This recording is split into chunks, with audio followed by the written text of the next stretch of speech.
بالله من الشيطان الرجيم بسم الله الرحمن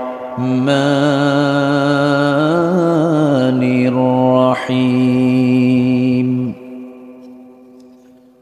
سبح لله ما في السماوات وما في الأرض وهو العزيز الحكيم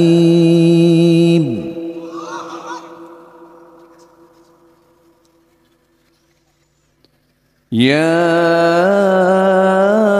أيها الذين آمنوا لم تقولون ما لا تفعلون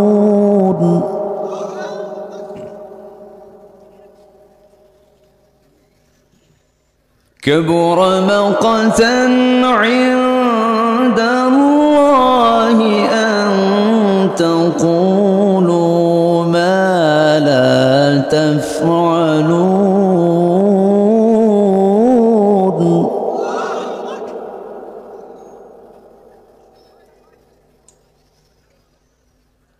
إن الله يحب الذين يقاتلون في سبيله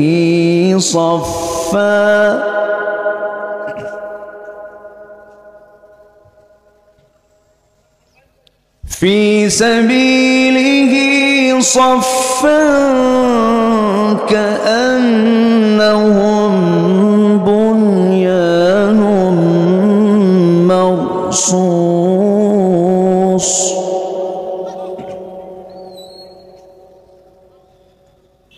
وإذ قال لقومه يا قوم لم تؤذونني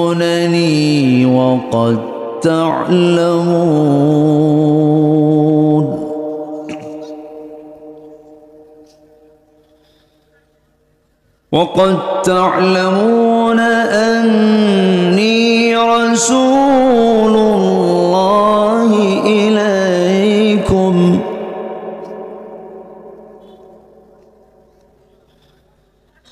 فلما زاغوا أزاغ الله قلوبهم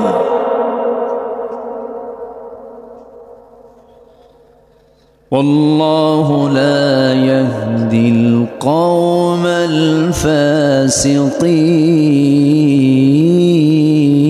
الفاسقين الله أكبر بسم الله الرحمن الرحيم إن الله وملائكته يصلون على النبي يا أيها الذين آمنوا صلوا عليه وسلموا تسليما রাজশাহী অঞ্চলের দুর্গাপুর উপজেলার বাগলপাড়া government school মাঠে অনুষ্ঠিত দশম বার্ষিকী তাফসীরুল কোরআন মাহফিল 2025 দুদিনব্যাপী মহৎ আয়োজনের সমাপনী দিবসের সম্মানিত সুযোগ্য সভাপতি জনাব আখতারুজ্জামান রেজা তালুকদার মহোদয়, আজকের মাহফিলের বরেণ্য অতিথি বরেণ্য সভাপতি জনাব মাওলানা কামারুজ্জামান, আমার পূর্বে কথা বলেছেন নন্দিত আলেম দ্বীন জনাব মাওলানা রেজাউল করিম উজ্জ্বল সাহেব, আজকের এই তাফসীর মাহফিলের বরেণ্য অতিথি, দক্ষিণ এশিয়ার বৃহত্তম সংগঠন দক্ষিণ এশিয়ার বৃহত্তম ইসলামী সংগঠন বাংলাদেশ জামাত ইসলামীর রাজশাহী জেলার অ্যাসিস্ট্যান্ট সেক্রেটারি, আপনাদের এলাকার কৃতি সন্তান জননেতা জনাব নুরুজ্জামান লিটন সাহেব, আজকের মাহফিলের প্রধান আকর্ষণ যাদেরকে নিয়ে আজকের এই সাজানো গোছানো বর্ণাঢ্য আয়োজন, তাওহীদের পতাকাবাহী, কালেমার ঝান্ডাবাহী, দ্বীন ইসলামের নরসারদুল বীর মুজাহিদ, প্রাণ প্রিয় সম্মানিত দ্বীনি ভাইরা, আড়ালে বসে আছেন শ্রদ্ধেয়া সম্মানিতা মা বোনেরা।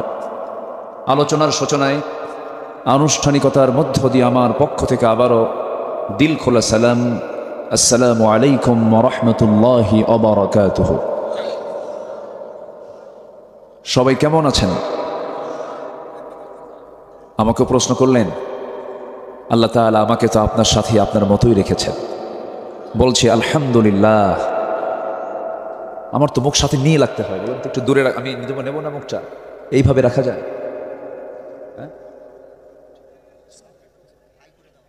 না, সাউন্ড হাই না, এটা তো নিতে পারে না, একটু চেষ্টা করেন। জি, সম্মানিত হাজিরিন, মহান রব্বুল আলামিনের শুকরিয়া যে মহান আল্লাহ সুবহানাহু ওয়া তাআলা আমাকে আপনাকে অসংখ্য লোকের মাঝ থেকে বাছাই করে এমন সুন্দর একটা আয়োজনে, সুন্দর একটি পরিবেশে, জান্নাতের টুকরায় যে মনিব আমাকে আপনাকে আসার বসার তৌফিক দিলেন, সেই মহান জাল্লা শানুহুর দরবারে আমরা সবাই লাখ কোটি শুকর আদায় করি। মুহাব্বাতান জোরালো কণ্ঠে বলে উঠছি আলহামদুলিল্লাহ। চিৎকার মেরে বলছি আল্লাহুম্মা ইন্নী আসআলুকা আল হুদা ওয়াত তুকা ওয়াল আফাফা ওয়াল গিনা। সবাই বলি আল্লাহুম্মা আইন্নি আলা যিকরিকা ওয়া শুকরিকা ওয়া হুসনি ইবাদাতিকা। আমরা আল্লাহ তাআলার শুকর আদায় করে নিলাম। সম্মানিত হাজিরিন, আমি আলোচনার সূচনায় মহান রব্বে করিমের পক্ষ থেকে নাজিল হওয়া আসমানি কিতাব মুকাম্মিলে নিজামে হায়া, complete and balanced code of life, আল কোরআন আল মজিদের গুরুত্বপূর্ণ একটি সূরা, সূরাতুস সফ থেকে আমি প্রথম দিকের কয়েকটা আয়াতে কারিম আমি তেলাওয়াত করেছি। আয়াতগুলোকে সামনে রেখে কিছু কথা বলতে চাই। মহান রব্বে করিম, মহান রব্বুল আলামিন যেন আমার মুখ থেকে সেই কথাগুলো বের করে দেন যে কথাগুলো মুসলিম উম্মার জন্য এই মুহূর্তে দারুণ প্রয়োজন। সম্মানিত হাজিরিন, আমরা ঠিক সেই মুহূর্তে একত্রিত হয়েছি যে সময় গোটা পৃথিবীর 800 কোটি মানুষ এই পৃথিবীর জনগোষ্ঠী, অথচ এর মধ্যে মাত্র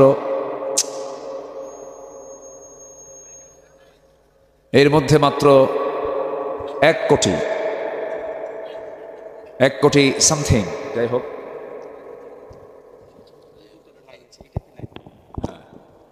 কি করবো আমি মুখের মধ্যে নেব?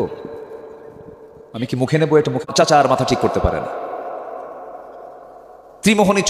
ত্রিমোহনী চৌমোহনী রাস্তার মাথায় আঁকা বাঁকা এরকম মোড়ে কিছু দোকান থাকে, ওই দোকানগুলো হচ্ছে গীবতের আড্ডাখানা। আমি কি ভুল বলছি?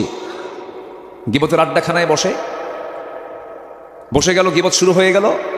রোজা রাখছে সারাদিন, ভালোই ছিল, গীবত করে আবার বলে সারাদিন তো খাই নাই, কাজা সহ আদায় করে দে বিড়ি। বলেন তো আসে না নাই? আসে না নাই?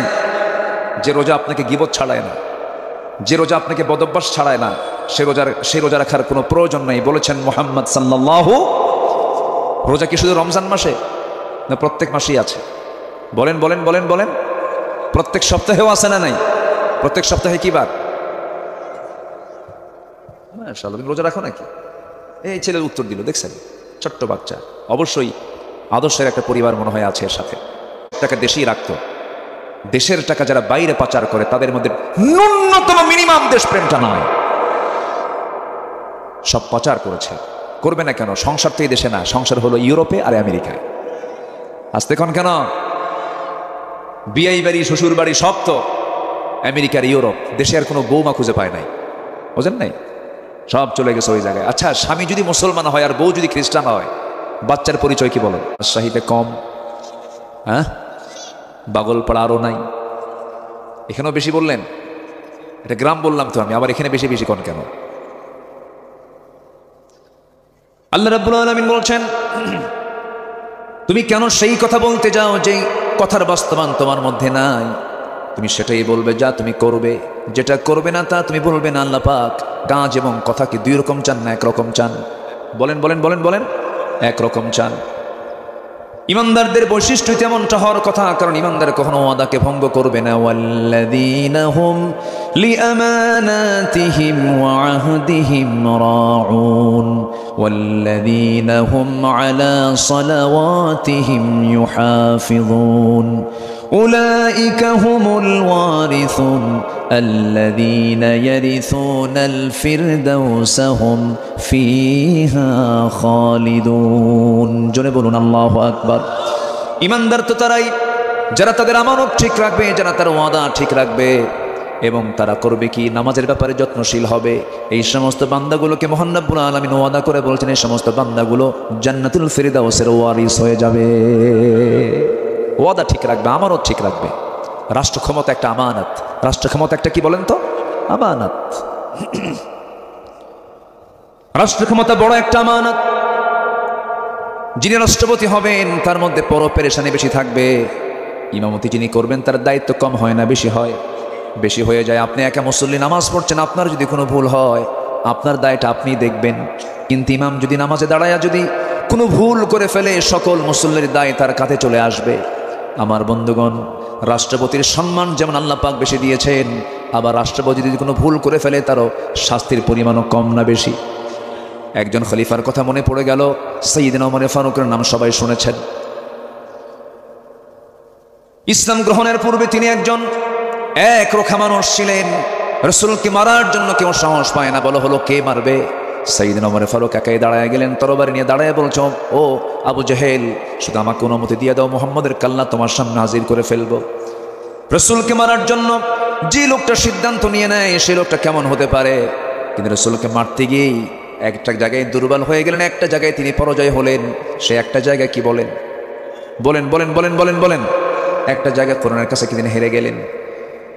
রাসূলকে মারতে বের হয়েছেন, রাসূলকে দুনিয়া থেকে বিদায় করে দেবেন এমন সিদ্ধান্ত নিয়ে ঘর থেকে বের হলেন, কিন্তু পারলেন না। মাঝপথে এক সাহাবী বললেন, ওমর তুমি কোথায় যাচ্ছ? রাসূলকে মারার জন্য যাই। তুমি কি জানো তোমার বোন ভগ্নিপতি কালিমা পড়ে মুসলমান হয়ে গেছে? লাইনটা অন্যদিকে নিয়ে চলে গেলেন। বোনকে মারতে মারতে রক্তাক্ত করে জমিনে ফেলে দেওয়ার পর বোন এবার বলে, ভাই তোমার দেহে যার রক্ত আমার দেহে সেই পিতারই রক্ত, আজকে তুমি আমাকে মারতে মারতে যদি দুনিয়া থেকে বিদায়ও করে দাও, ইমানের যে স্বাদ পেয়েছি ইমান থেকে এক চুল পরিমাণ তোমার বোন ফাতিমা দূরে যাবে না। ভাইয়ের মধ্যে দরদ চলে আসলো, হারে কি টান এটা। কিন্তু তিনি বাইরে যখন দাঁড়ানো ছিলেন, ভিতরে থেকে আওয়াজ পেয়েছেন, তিনি আল্লাহর কালাম কোরআনে কারীমের আওয়াজ পেয়েছেন। ওই সময় তার দিলটা নরম হয়ে গেছে। সচেতন মানুষ ওমর ফারুক ছিলেন। যখন তিনি শুনতে পেলেন ওই আয়াতগুলো, তাহা মা আনজালনা আলাইকাল কুরআনা লিতাশকা, এই আয়াত শোনার সঙ্গে সঙ্গে কোন গোপন টেলিযন্ত্রের মধ্য দিয়ে তার মুখ থেকে আপনা আপনি বের হয়ে গেছে। বোনকে ধরে বলছে, বোন রে ভুল হয়ে গেছে, মাফ করে দে, আমারে পড়ায় দে, আশহাদু আল্লা ইলাহা ইল্লাল্লাহু ওয়াহদাহু লা শারীকা লাহু ওয়া আশহাদু আন্না মুহাম্মাদান আবদুহু ওয়া রাসূলুহু। হেদায়েতের মালিককে বলেন, আসতে বলবেন না কে? আরে সেই ওমর এত শ্রেষ্ঠ মানুষ হয়ে গেলেন, রাষ্ট্র ক্ষমতায় যেদিন তিনি দায়িত্ব নিয়েছেন সেই দায়িত্ব পাওয়ার পর দিন থেকে দায়িত্বের দিন থেকে শুরু করে নিয়ে মৃত্যুর দিন পর্যন্ত ওমর ফারুক একটা রাতের জন্য তার পিঠটা বিছানায় লাগাতে দেন নাই। সারা রাত তিনি জনগণকে দেখতে বের হতেন, সারা রাত তিনি জনগণকে দেখার জন্য তিনি উদ্গ্রীব হয়ে থাকতেন। গোটা রাত তিনি পেরেশান থাকতেন, তিনি গোটা রাত্রি তিনি জনগণকে খেদমত করার জন্য দিওয়ানা হয়ে যেতেন। কারণ তিনি মনে করতেন, আমার জনগণ যদি আমার পক্ষে রায় দিয়ে দেয় আমি জান্নাত পাবো, আমার জনগণ যদি আমার বিপক্ষে রায় দেয় আমাকে জাহান্নাম যেতে হবে। এটাই হলো কার ভয়, কার জবাবদিহিতা? আল্লাহর সামনে জবাব দিতে হবে। এই চিন্তা যে শাসকের মধ্যে থাকবে, সেই শাসক কখনো খুনি হতে পারে না, ঠিক কিনা? আমরা খুনি কোনো শাসককে নিয়ে আসবো না, জালিম কোনো শাসককে আর ক্ষমতা আসতে দেব না। ডক্টর ইউনূস যে কেমনে আসলো, আল্লাহর মেহেরবানি, আলহামদুলিল্লাহ। গোটা পৃথিবীর সবচাইতে বড় একটা গণতান্ত্রিক রাষ্ট্র আমার দেশে, আমার দেশের পাশে সবচাইতে বড় গণতান্ত্রিক রাষ্ট্র ভারত। দিল্লির ছায়া নিয়ে ক্ষমতার মসনদে বসেছিলেন, সেই জায়গায় ডক্টর মোহাম্মদ ইউনূস সেই বিপদে আসছেন। আমার বিপদে পড়লে কোন দোয়া কই? কোন দোয়া বলেন তো, কোন দোয়া? আমার দেশের এখন সরকার প্রধানের নামও কি? ইউনূস। বিপদে পড়লেও বিপদে আসছে ওকে ইউনূস। আল্লাহ একদম জায়গা মতো পাঠায় দিছে। আমি আমার বুদ্ধি বয়সে কোন রমজান মাসে দেখি নাই পেঁয়াজের দাম 30 টাকা ছিল। কি পিছনে কি? হ্যাঁ, ও পিছনে গ্যারেজ না? আচ্ছা, একটু কথা বলা যাবে না? আপনার অত্যন্ত শান্ত মনের মানুষ, আমি খুবই আনন্দ পাচ্ছি আপনাকে পেয়ে, আলহামদুলিল্লাহ। জোরে বলি আলহামদুলিল্লাহ। খুবই আনন্দ পাচ্ছি। আমাকে সময় দিচ্ছেন তো সবাই ইনশাআল্লাহ? কারো কোনো কষ্ট হচ্ছে না তো? জি। হ্যাঁ, ফজর পর্যন্তই কন, আবার কম বলেন কেন? যা আছে কপালে, জানাজা সহ নয় হবে, এই তো খুব ভালো। আল্লাহ আপনাদের এই আগ্রহকে কবুল করুন, জোরে বলি আল্লাহুম্মা আমিন। সম্মানিত ভাইয়েরা, রমজান মাসে 30 টাকা কেজি পেঁয়াজ অকল্পনীয়। গত রমজানে ছিল হলো 150 টাকা, এবার হলো 30 টাকা। বিমান ভাড়া কি অস্ত শেষই হয়ে গেল। হ্যাঁ, কি হয়েছে? সাউন্ড খারাপ হচ্ছে, কোথায় কি হবে? আমি তো এই এরিয়ার মধ্যে আছি, আমি অন্য এরিয়া আছি। এই তো পাগল নাকি আল্লাহ ভালো জানে। কি করবেন আপনি? হ্যাঁ, কি করবেন? দেন দেন দেন দেন, অন্তত মুখে দিবেন না তোমারে। হ্যাঁ, ঠিক আছে, আচ্ছা যান। ও চেষ্টা করতেছে, ওর উদ্দেশ্য ভালো, উদ্দেশ্য ভালো। আল্লাহ তুমি তার সকল কিছুতে বরকত দিয়ে দাও। কিন্তু সাউন্ডের মধ্যে আমি কোনো মজাই পাচ্ছি না। একটা সফট, একটা মিষ্টি মিষ্টি ভাববে খালি, মানে আমি সিন শব্দ উচ্চারণ করতেই পারি। সিন দেখেন না নিয়ে যায় কোন দিকে, বিকৃত হয়ে যাচ্ছে। সম্মানিত ভাইয়েরা, কি যেন, ও আচ্ছা, কি যেন বলতেছিলাম, ডক্টর ইউনূসের কথা বলছিলাম। পেঁয়াজ ও আদাসিহা ও বাসালিহা, বাসাল। হ্যাঁ, বিমান ভাড়া, যে বিমানের টিকিট গত বছর ছিল হলো 1.5 লক্ষ টাকা, সেই বিমান টিকিট এবছর 50,000 টাকা। কেন? কোন সিন্ডিকেট চলবে না। পাসপোর্ট দেখাও, টিকিট নাও, কোনো সিন্ডিকেট করা যাবে না। বলেন ঠিক হতে পারে না দেশ? বলেন ঠিক হতে পারে না দেশ? অবশ্যই পারে, অবশ্যই দেশ ঠিক হয়ে যাবে। কেন হবে না? শুধুমাত্র কোরআনওয়ালাদের হাতে শুধু দেশটা দিয়ে দেন, কোরআনওয়ালাদের হাতে, যারা কোরআন চায়। আল্লাহর কসম করে বলছি, গোটা পৃথিবীর একটি আদর্শ রাষ্ট্রে পরিণত হবে আমার সোনার বাংলাদেশ। আল্লাহর ওয়াদা, লাফাতাহনা আলাইহিম। নচেত তোরা বিল্ডিং বানাবি, আমি থাইল্যান্ডের মতো একটা করে ধাক্কা মেরে ভূমিকম্প দিয়ে বসায় দেব। কি আসে না, এরকম রেকর্ড হয় না? এটা জানেন না? আপনারা জানেন না? কি হয়ে গেল? থাইল্যান্ড, মায়ানমার, এই তো পার্শ্ববর্তী দেশ মায়ানমার, পার্শ্ববর্তী দেশ থাইল্যান্ড, পাশাপাশি, বেশি দূর নাই কিন্তু। আমার আপনার বাড়ির কাছাকাছি আসতে সময় লাগবে না। আল্লাহ একটু ইঙ্গিত দিচ্ছেন, ভালো হয়। নাচানাচি করবি, আমিও নাচানাচি করব। কথা বোঝেন না? তুই নাচানাচি করবি, আমিও নাচানাচি করব। যেই সমাজে নাচ গান বাড়বে, সেই সমাজে আল্লাহর ভূমিকম্প বেড়ে যাবে। এই জন্য আল্লাহ রাব্বুল আলামিন বলছেন, গজব থেকে বাঁচার জন্য হারাম কাজ ছেড়ে দাও। যখন কোনো জনপদে গান বাজনা বেড়ে যায়, সুদের কারবার বেড়ে যায়, বেহাপনা বেড়ে যায়, তখন ভূমিকম্প গজব আকারে নাজিল করেন তিনি আমার কে। আমার বন্ধুগণ, মূল্যায়নের দিকে আবার চলে আসি। আমরা কথা যা বলবো, কাজটা তাই করব। কথার সঙ্গে কাজ মিলায় নেব, সেই বান্দা জান্নাতি হয়ে যাবে। মুখ থেকে মিথ্যা কথা বলবো না। যদি আপনি আমাকে প্রশ্ন করেন, পৃথিবীতে আমি একটা আমল করে জান্নাত পেতে চাই, আমার রাসূল এক সাহাবীকে উত্তর দিয়েছিলেন, সাহাবী জীবনে কখনো মিথ্যা কথা বলবা না। কিন্তু আমার দেশে সবচেয়ে বেশি মিথ্যা কথা বলে কারা? বলেন বলেন তো, কারা বেশি মিথ্যা কথা বলে? দেখছেন নেতারা। দেখেন উত্তর কিন্তু জনগণ বোঝে। কিন্তু আমি কিন্তু বলি নাই যে কে, আপনারা কিন্তু উত্তর দিলেন কারা বেশি মিথ্যা কথা বলে। আমার বন্ধুগণ, অসৎ নেতৃত্ব, বাতিল নেতৃত্বের মুখে আমরা থুতু মারবো। এখন থেকে সচেতন হয়ে যাব। কারণ ঘর পোড়া গরু কি দেখলে ভয় পায়? বলেন বলেন, এই কথা আছে নাকি? এলাকায় প্রচলন আছে না? আমরা আর ভুল করব না। আমরা আর ভুল পথে যাব না। আমার বন্ধুগণ, সেই ধরনের ব্যক্তিকেই দেখতে চাই যাদের দিকে তাকালে পরে ওমর ফারুকের কথা মনে হয়ে যায়, যাদের কথা কাজ এক ছিল। রাতের আধারে সব ঘুমিয়ে পড়ে আর অর্ধ দুনিয়া শাসন করত ওমর ফারুক জনগণকে দেখার জন্য রাস্তায় রাস্তায় ঘোরে। আমার জনগণগুলো কেমন আছে? কারণ জনগণ যদি সেই দিন ক্লেম দিয়ে দেয়, অভিযোগ দিয়ে দেয় আমাকে জাহান্নাম যেতে হবে। তিনি বসে আছেন, একদিন তার পাশে একজন সাহাবী হাদিস বর্ণনা করছে, যার ভিতরে যারা পরিমাণ অহংকার কাজ করবে সেই ব্যক্তি জাহান্নামী। ওমর ফারুক সেখান থেকে লাফ মেরে গিয়ে জমিনে পড়ে গেলেন, ধুলাই মলিন হলেন, গোটা শরীর ধুলা দিয়ে মাখায় বলছেন, ওমর তোমার মধ্যে অহংকার চলে এসেছে, তুমি খলিফাতুল মুসলিমিন। এই করে রোনাজারি করছেন, কাঁদতেছেন, আকাশের দিকে তাকায় দুটো হাত তুলে বলছেন, আকাশের মালিক আল্লাহ, আমার মনে হয় গোটা পৃথিবীর যত মানুষ এই পৃথিবীতে তুমি আল্লাহ পাঠাইছ, সব ব্যক্তিকে তুমি যদি জান্নাত দিয়া একজন ব্যক্তিকে যদি জাহান্নাম দাও, আমার মনে হয় সেই একজন ব্যক্তি জাহান্নামে দাও, যে ব্যক্তি সেই ব্যক্তি হলাম আমি ওমর। নিজেকে কত দুর্বল মনে করেছেন তারা। সাইয়েদনা ওমর ফারুক একদিন আমার নবীর সিলেকশন দেওয়া এক সাহাবী হুযায়ফা রাদিয়াল্লাহু তাআলা আনহু, যিনি মুনাফিকের তালিকা নিয়ে ঘুরতেন, রাসূল তার কাছে মুনাফিকের তালিকা রেখেছিলেন, তিনি শুধু জানতেন মুনাফিক মদিনার কারা কারা। সেই সাহাবীর কাছে ওমর ফারুক একদিন কেঁদে কেঁদে বলছেন, ভাই হুযায়ফা দেখো তো ওই মুনাফিকের তালিকায় আমি ওমর, আমার নামটা আছে নাকি? দেখো তো আমার নামটা আছে নাকি? হুযায়ফা কেঁদে কেঁদে বলেন, ভাই ওমর আপনি কেমন করে এই কথা বলছেন? আপনার নাম যদি মুনাফিকের তালিকায় থেকে যায়, পৃথিবীর কোনো মানুষ তো ভালো থাকার কথা নয়, আপনার নাম কেন থাকবে? ওমর ফিল জান্নাহ, আবু বকর ফিল জান্নাহ, রাসূল বলে দিয়েছেন। সঙ্গে সঙ্গে ওমর বলছেন, ভাই রে, আমার মনে হয় আমার যে চরিত্র, আমার যে আচরণ, আমার যে ব্যবহার, আমার মনে হয় আমি মুনাফিক হয়ে গেছি। নিজেকে নিয়ে তারা কত বড় পেরেশান ছিলেন, নিজেকে তারা বড় আসামি মনে করতেন। সাইয়েদনা ওমর ফারুক রাদিয়াল্লাহু তাআলা আনহু তাকওয়া কত মজবুত ছিল।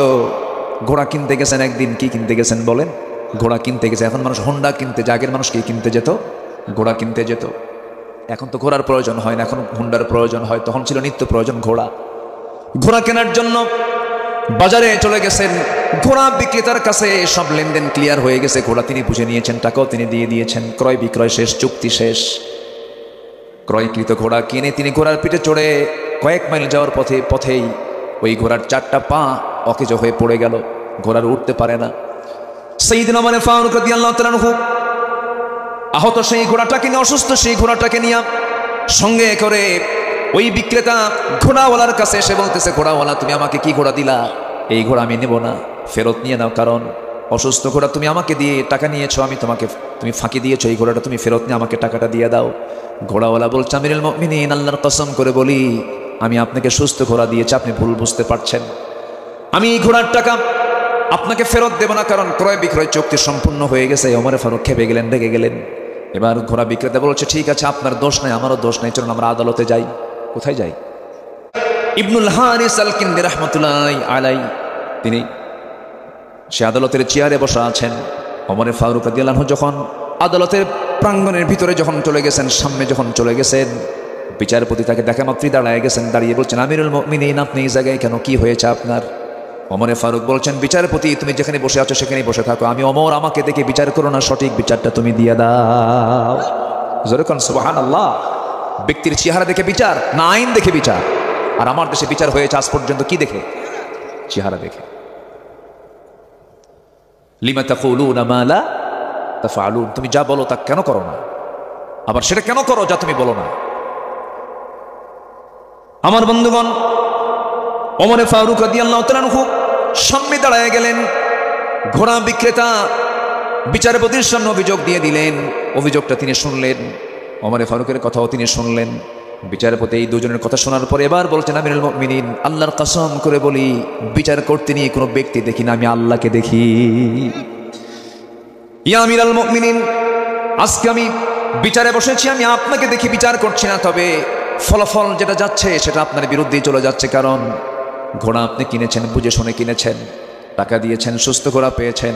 আপনি ওমর ফারুক আমার সামনে কিনে আছেন, সুস্থভাবে যে আপনি বাড়ি পর্যন্ত ফিরবেন তার কি কোনো গ্যারান্টি আছে নাকি? নাই।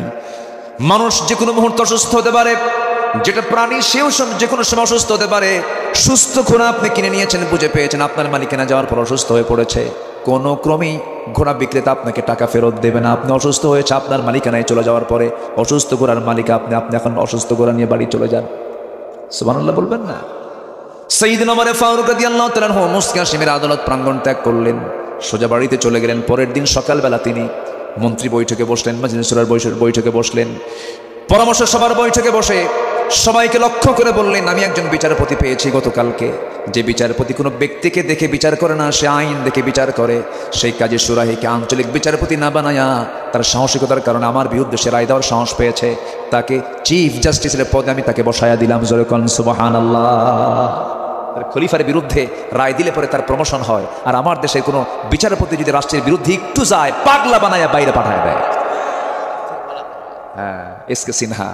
হ্যাঁ, কথা বলবো, কথা অনেক আছে।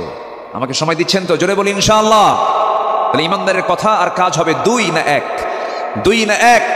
যে নেতৃত্বে কথা কাজের মিল নাই, সেই নেতৃত্বের মুখে আমরা জুতা মারি, মানবো না ওগুলো। সব দেখা শেষ। দুই একজন করে চলে যাচ্ছেন না বলেই, এই যে কেউ চলে গেল একজন, যাচ্ছেন কি জরুরি কাজ? কোনো কাজ নাই, বসেন। গরম তো, গরমে থাকলে তো ঘামি চলে যাও, নিচ দিয়ে যাবে কখন? বসেন, একটু বসেন না। শীতকালে একটু সমস্যা হয়, শীতকালে সমস্যা, গরমে তো সুবিধা।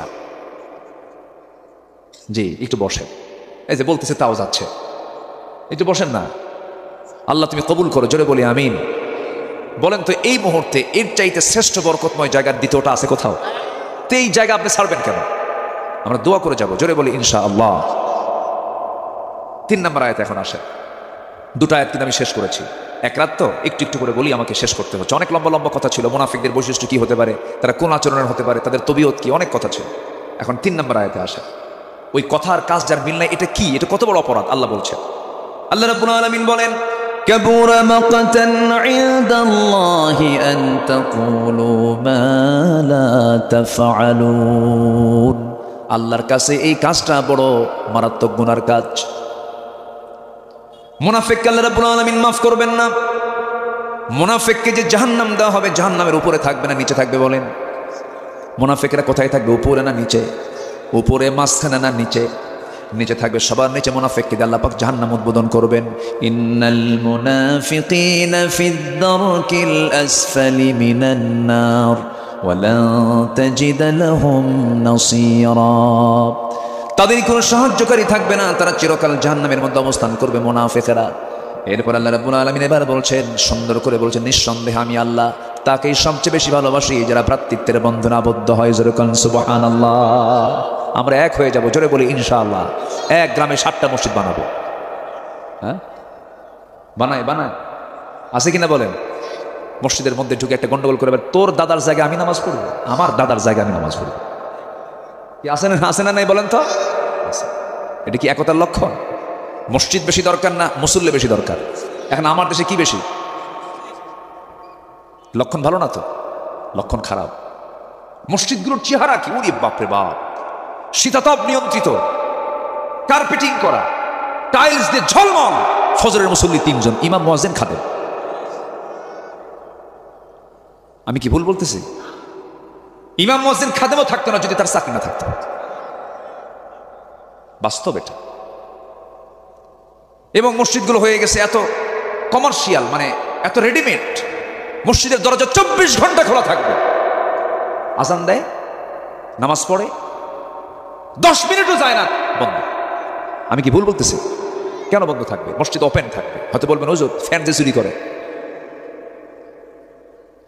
সমস্যা তো আমার দেশে মানুষ বেশি না চোর বেশি? মসজিদের মাইক নিয়ে চলে, আজান দিবি, আজান দিতে দেবো না, যা, মাইক নিয়ে চুরি করে চলে যায়। ব্যাটারিও নেয়, কোথায় যাবে না, ঘড়িও নেয়। দেখেন কি চিত্র আমার দেশে। মুসল্লি যায়, মুসল্লির টেনশন, জুতা হাতে নিয়ে যদি না যায় নামাজ হয় মুশকিল। নতুন জুতা কিনছে, হয়তো বা 2000 টাকা দিয়ে জুতা কিনছে, বাইরে রেখে আসে, নামাজ হবে? মহা টেনশন। জুতা সামনে রেখেও টেনশন। যদি সামনে রাখে রুকুতে যায়, ভাবে আমি তখন দেখি না, এখন এই মুহূর্তে যদি নিয়ে যায়। আমারই ঘটছে। আমি যাব 2015 সালে হজে, 2015 সালে হজে যাব। আমার ফ্লাইট রাত 3টায়। তা আমি বাইতুল মোকাররমের নিচতলা থেকে 1 জোড়া জুতা কিনলাম। নিচতলা থেকে, বাইতুল মোকাররমের নিচে কিন্তু মার্কেট। 1 জোড়া জুতা কিনে আমি এশার নামাজ পড়ার জন্য মসজিদে ঢুকছি। ওই মসজিদের যে পিলার আছে, পিলারের কোনায় রেখে নামাজে দাঁড়ালাম। নামাজ শেষে দেখি জুতা নাই। কি কথা কি বুঝতেছেন? বুনয়ানুম মারসুস। আল্লাহ রাব্বুল আলামিন ওই সমস্ত বান্দাগুলোকে সবচেয়ে বেশি ভালোবাসেন যারা আল্লাহর পথে সংগ্রাম করে, একা একা না, কাতারে কাতারে। কাতারে কি একজন থাকে না, অনেকে থাকে। এটা কি একক কাজ না, সংঘবদ্ধ কাজ। আল্লাহ রাব্বুল আলামিন এই সাফফান শব্দকে চুজ করে এই সূরার নাম করেছেন সূরাতুস সাফ। আল্লাহ রাব্বুল আলামিন বলেন, ইন্নাল্লাহা ইউহিব্বুল্লাযীনা ইউকাতিলুনা ফি সাবিলিহি সাফফান কাআন্নাহুম বুনয়ান। সম্পদ রেখে যাচ্ছে, আমার মনে হয় এগুলো আমার জান্নাতের কারণ হবে না। তবে আল্লাহ, তোমার কাছে বলি, বদর যুদ্ধে আমি কাপড় নিয়ে অংশগ্রহণ করেছিলাম। ও আমার ভাইয়েরা, বদর যুদ্ধে যে কাপড় নিয়ে আমি অংশগ্রহণ করে যুদ্ধ করেছি, তোমরা আমাকে মৃত্যুর পরে এই বদরের কাপড়টা দিয়ে আমাকে দাফন করে দিবে। আমি আল্লাহকে বলবো, আল্লাহ, তোমার জমিনে তোমার দিন কায়েমের জন্য এই কাপড় দিয়ে আমি যুদ্ধে অংশগ্রহণ করেছিলাম, আল্লাহ যেন আমাকে মাফ করে দেন। আমার বন্ধুগণ, আমার ভাইয়েরা, তাওয়াক্কুল ছাড়া কোনো উপায় নাই। ভরসা আল্লাহর উপরে রাখতে হবে, কখনো ভরসা ছাড়া যাবে না। অসম্ভবকে সম্ভব করতে পারেন তিনি, আমার কে? আল্লাহ পাক পারেন অসম্ভবকে সম্ভব করতে। ওয়ামান ইয়াতাওয়াক্কাল আলাল্লাহ ফাহুয়া হাসবুহ ফাবিমা রাহমাতিন মিনাল্লাহি লিনতা লাহুম ওয়ালাউ কুনতা ফাযযান গালিযাল কলব লানফাদ্দু মিন হাওলিকা ফা'ফু আনহুম ওয়াস্তাগফির লাহুম ওয়াশাফিরহুম ফিল আমরি ফাইযা আযামতা ফাতাওয়াক্কাল আলাল্লাহ ইন্নাল্লাহা ইউহিব্বুল মুতাওয়াক্কিলিন। সূরা আলে ইমরান আয়াত নম্বর 159। আল্লাহ রাব্বুল আলামিন বলছেন, ওই সমস্ত বান্দাকে আমি আল্লাহ দারুণ ভালোবাসি যে সমস্ত বান্দাগুলো আমার প্রতি তাওয়াক্কুল করে। তাহলে চলে গেল 3 নাম্বার। 1 নাম্বার হলো আল্লাহ তাকে ভালোবাসেন যে বান্দা কি করে, আল্লাহর পথে ভ্রাতৃত্বের বন্ধন তৈরি করে জিহাদ করে, সংগ্রাম করে, আল্লাহ তাকে ভালোবাসেন। নাম্বার 2 হলো যারা তাওয়াক্কুলকারী। 2 নাম্বারে চলে গেল। নাম্বার 3 হলো যারা ইহসান করবে, উদারতা দেখাবে, সংকীর্ণতা যার মধ্যে স্থান পাবে না। ইহসান যারা করবে, দয়া পরবশ যারা হবে, আল্লাহ পাক তাদেরকে মাফ করবেন। ওয়ানফিকু ফি সাবিলিল্লাহ ওয়া লা তুলকু বিআইদিকুম ইলাত তাহলুকা ওয়া আহসিনু ইন্নাল্লাহা ইউহিব্বুল মুহসিনিন। জোরে বলুন আল্লাহু আকবার। নাম্বার 4 হলো যারা ন্যায়পরায়ণ যারা হবে, ইনসাফ যারা কায়েম করবে, যারা আদালত কায়েম করবে। সাম্মাউনা লিল কাযবি। আল্লাহ রাব্বুল আলামিন আয়াতের শেষ অংশের দিকে বলছেন, ওয়া ইন হাকামতা ফাহকুম বাইনাহুম বিল কিসত ইন্নাল্লাহা ইউহিব্বুল মুকসিতিন। জোরে বলুন আল্লাহু আকবার। এরপরে নাম্বার 5 হলো ওই সমস্ত বান্দাগুলোকে আল্লাহ রাব্বুল আলামিন ভালোবাসেন যারা মুত্তাকি হবে। আল্লাহ রাব্বুল আলামিন বলেন, ইন্নাল্লাহা ইউহিব্বুল মুত্তাকিন। নাম্বার 6 হলো যারা ধৈর্য ধরবে কার উপরে। আসতে বলেন, ধৈর্য ধরবে কার উপরে? বিপদে পড়লে কার নাম, সুদিনে কার নাম, অসুস্থতায় কার নাম, সুস্থতায় কার নাম। যে কোনো সময় আল্লাহর নাম ভুলে যাওয়া যাবে না। সুখে হোক, দুঃখে হোক, আপদে হোক, বিপদে হোক, যে অবস্থায় হোক না কেন, আল্লাহর স্মরণ কখনো 1 সেকেন্ডের জন্য বাদ দেওয়া যাবে না। ধৈর্যের পরিচয় দিতে হবে। কারণ আল্লাহ রাব্বুল আলামিন বলছেন, আমার কাছে সাহায্য চাইলে পরে শর্ত হলো ধৈর্য নিয়ে সাহায্য চাইতে হবে। ওয়াস্তাঈনু বিস-সাবরি ওয়াস-সালাহ ইন্নাল্লাহা মা'আস-সাবিরিন। আল্লাহ পাক আরেক জায়গায় বলছেন, ওয়াল্লাহু ইউহিব্বুস-সাবিরিন। জোরে বলুন আল্লাহু আকবার। 6টা চলে গেল। মনে থাকবে সবার কি মনে থাকবে? আল্লাহ ভালোবাসেন কয় শ্রেণীকে? বলেন, কয় শ্রেণীকে বলেন? 1 নম্বর হলো যারা ভ্রাতৃত্বের বন্ধনে আবদ্ধ হয়ে আল্লাহর পথে যারা সংগ্রাম করবে, আল্লাহ তাদেরকে ভালোবাসেন। নাম্বার 2 হলো তাওয়াক্কুল করবে যারা আল্লাহর প্রতি, তাদেরকে ভালোবাসেন। এরপরে নাম্বার 3 ইহসান করবে যারা, তাদেরকে ভালোবাসেন। নাম্বার 4 হলো ন্যায়পরায়ণতা যারা প্রতিষ্ঠা করবে, আল্লাহ তাদেরকে ভালোবাসেন। নাম্বার 5 হলো মুত্তাকি যারা, তাদেরকে ভালোবাসেন। নাম্বার 6 হলো ধৈর্য যারা ধরবে, আল্লাহ পাক তাদেরকে ভালোবাসেন। 7 নম্বর এবং 8 নম্বর হলো ইন্নাল্লাহা ইউহিব্বুত তাওয়াবিন ওয়া ইউহিব্বুল মুতাতাহহিরিন। আল্লাহ রাব্বুল আলামিন নাম্বার 7 হলো তওবাকারীকে দারুণ ভালোবাসেন। জোরে বলি সুবহানাল্লাহ। তওবা করব কার কাছে? আসতে বলবেন না, কার কাছে? তওবা কি মাসে একবার করব নাকি? কেমন করে করবেন বলেন? হ্যাঁ, ফাইন একটা কথা বলেন, সর্বক্ষণ। আমার রাসূল বলেন, তুবু ইলাল্লাহ ফাইন্নী আতুবু ফিল ইয়াউমি মিআত মাররা। তোমরা আল্লাহর কাছে তওবা করো। আমি রাসূল দিনে 100 বারেরও বেশিবার তওবা করি। যেরকম সুবহানাল্লাহ। তওবা করব কার কাছে বলেন তো? আল্লাহর কাছে। আল্লাহর কাছে মাফ চেয়ে নেব। মাফ করে দিবেন কে? মাফ চাইতে কোনো মিস করা যাবে না। যে কোনো সময় মাফ চেয়ে নিতে হবে, কারণ মরণ যখন তখন আসতে পারে। নাম্বার 8 হলো পবিত্রতা অর্জনকারীকে আল্লাহ রাব্বুল আলামিন দারুণ ভালোবাসেন। আমার মাদের কি নালকে বলি, মাদের একটা সমস্যা হলো, আল্লাহ রাব্বুল আলামিন মাদের একটা সমস্যা আছে যে প্রবলেমটা মাদের ন্যাচারাল প্রবলেম, নামাজও পড়তে পারে না, রোজাও রাখতে পারে না, এমন একটা কন্ডিশন মাসে কিছু সময় থেকে যায়। আল্লাহ রাব্বুল আলামিন সুন্দর করে বলছেন, ইয়াসআলুনাকা আনিল মাহিদ কুল হুয়া আদান ফা'তাজিলুন নিসা ফিল মাহিদ ওয়া লা তাকরাবুহুন্না হাত্তা ইয়াতহুরনা فإذا تطهرن فأتوهن من حيث أمركم الله إن الله يحب التوابين ويحب المتطهرين জোরে বলুন আল্লাহু আকবার। মেয়েদের একটা প্রবলেম হলো, আল্লাহ পাক তাদেরকে ঋতুস্রাব দিয়েছেন। ঋতুস্রাব হয়ে গেলে পরে, মাসিক অসুখ হয়ে গেলে পরে তার নামাজ আল্লাহ পাক মাফ করে দিয়েছেন, তার নামাজ পড়তে হয় না, সর্বনিম্ন হলো 3 দিন 10 দিন পর্যন্ত। কিন্তু মেয়েরা 10 দিন ঠেলে 20 দিন নিয়ে যায়। আছে না, নাই বলেন তো? এই প্রবলেম আছে, মারাত্মক সমস্যা। আমার মা, এগুলো করা যাবে না, মারাত্মক গুনার কাম হয়ে যাবে, জাহান্নাম যেতে হবে। 10 দিন পার হওয়ার পরেও যদি আপনার প্রবলেম দেখা যায়, এটা হবে রোগ, এটা হবে ইস্তেহাজ, এটা হবে আপনার জন্য সমস্যা, ডাক্তারের চিকিৎসা নিতে হবে, কিন্তু আপনার নামাজ মাফ হবে। আসতে বলে নামাজ মাফ হবে না, আপনাকে গোসল করে নামাজের জন্য প্রিপারেশন নিয়ে নিতে হবে। আমার মায়েরা, জান্নাত আপনার জন্য খুবই সহজ ছিল, কিন্তু মেয়েদের জন্য জান্নাতটা কঠিন হয়ে গেছে, কারণ মেয়েরা অধিকাংশ জাহান্নামে যাবে। অথচ আল্লাহ রাব্বুল আলামিন মেয়েদের দায়িত্ব দিয়েছেন কম। পুরুষ নারীকে চালাবে না, নারী পুরুষকে চালাবে। অনেকে সন্দেহ করতেছেন, হুজুর দরকার নেই, বড়াই চালাক আমাদের। কে চালাবে? নারী পুরুষকে চালাবে না পুরুষ নারীকে চালাবে? পুরুষ নারীকে চালানো কি সুন্নত, নফল না ফরজ? বলেন, জোরে বলেন, জোরে বলেন। মহিলা যদি স্বামীকে না চালায় কোনো গুনাহ হবে? আসতে কোনো গুনাহ হবে? এরপর মেয়েরাকে আমাদের কোনো দামই নেই। মেয়েরা মেহমানের মতো খাবে, মেয়েরা রাজকীয়ভাবে থাকবে, তাদের কামাইয়ের চিন্তা নাই, কোনো টেনশন নাই। আমরা হলাম চাকর, ওরা হলো রাজরানী। এরপরেও কেন আমরা রাজরানী হব না? তোরা যদি চাকর হস, আমরা হব চাকরানী। কি হব? চাকরানী। চাকরি করতে যায়, রিসিপশনে চাকরি পায়। কিসে চাকরি পায়? রিসিপশনে। অফিসার রিসিপশনে বসে থাকে, চুল ছেড়ে দিয়া, ঠোঁটে লিপস্টিক, চোখে কাজল লাগায়, আশকারা মাস্কারা, যুবকের তো কাম সারা, বসে আছে। কোন একটা ক্লায়েন্ট অফিসের মধ্যে ঢুকলো, ঢুকা মাত্রই চট করে দাঁড়ায় বলে, আসসালামু আলাইকুম, এনি প্রবলেম? এরকম মহিলা আছে না? বলেন তো আছে না? মেয়েদেরকে এই ডিউটি, আল্লাহ পাক মেয়েদেরকে এই ডিউটি দিয়েছেন না। মেয়েরা আতর লাগাবে, মেয়েরা সুগন্ধি লাগাবে। কার নাকে লাগানোর জন্য? বলেন কার নাকে? স্বামীর নাকের আগে কি আতর লাগায়? স্বামীর নাকে লাগুক আতরের গন্ধ, সে আতর কি স্বামীর নাকে লাগায়? কারে লাগায়? হ্যাঁ, যখন বাইরে বের হয় একদম এমন ঝাঁঝালো সেন্ট মারে, মনে হয় যে বুঝাচ্ছে আমি যাচ্ছি।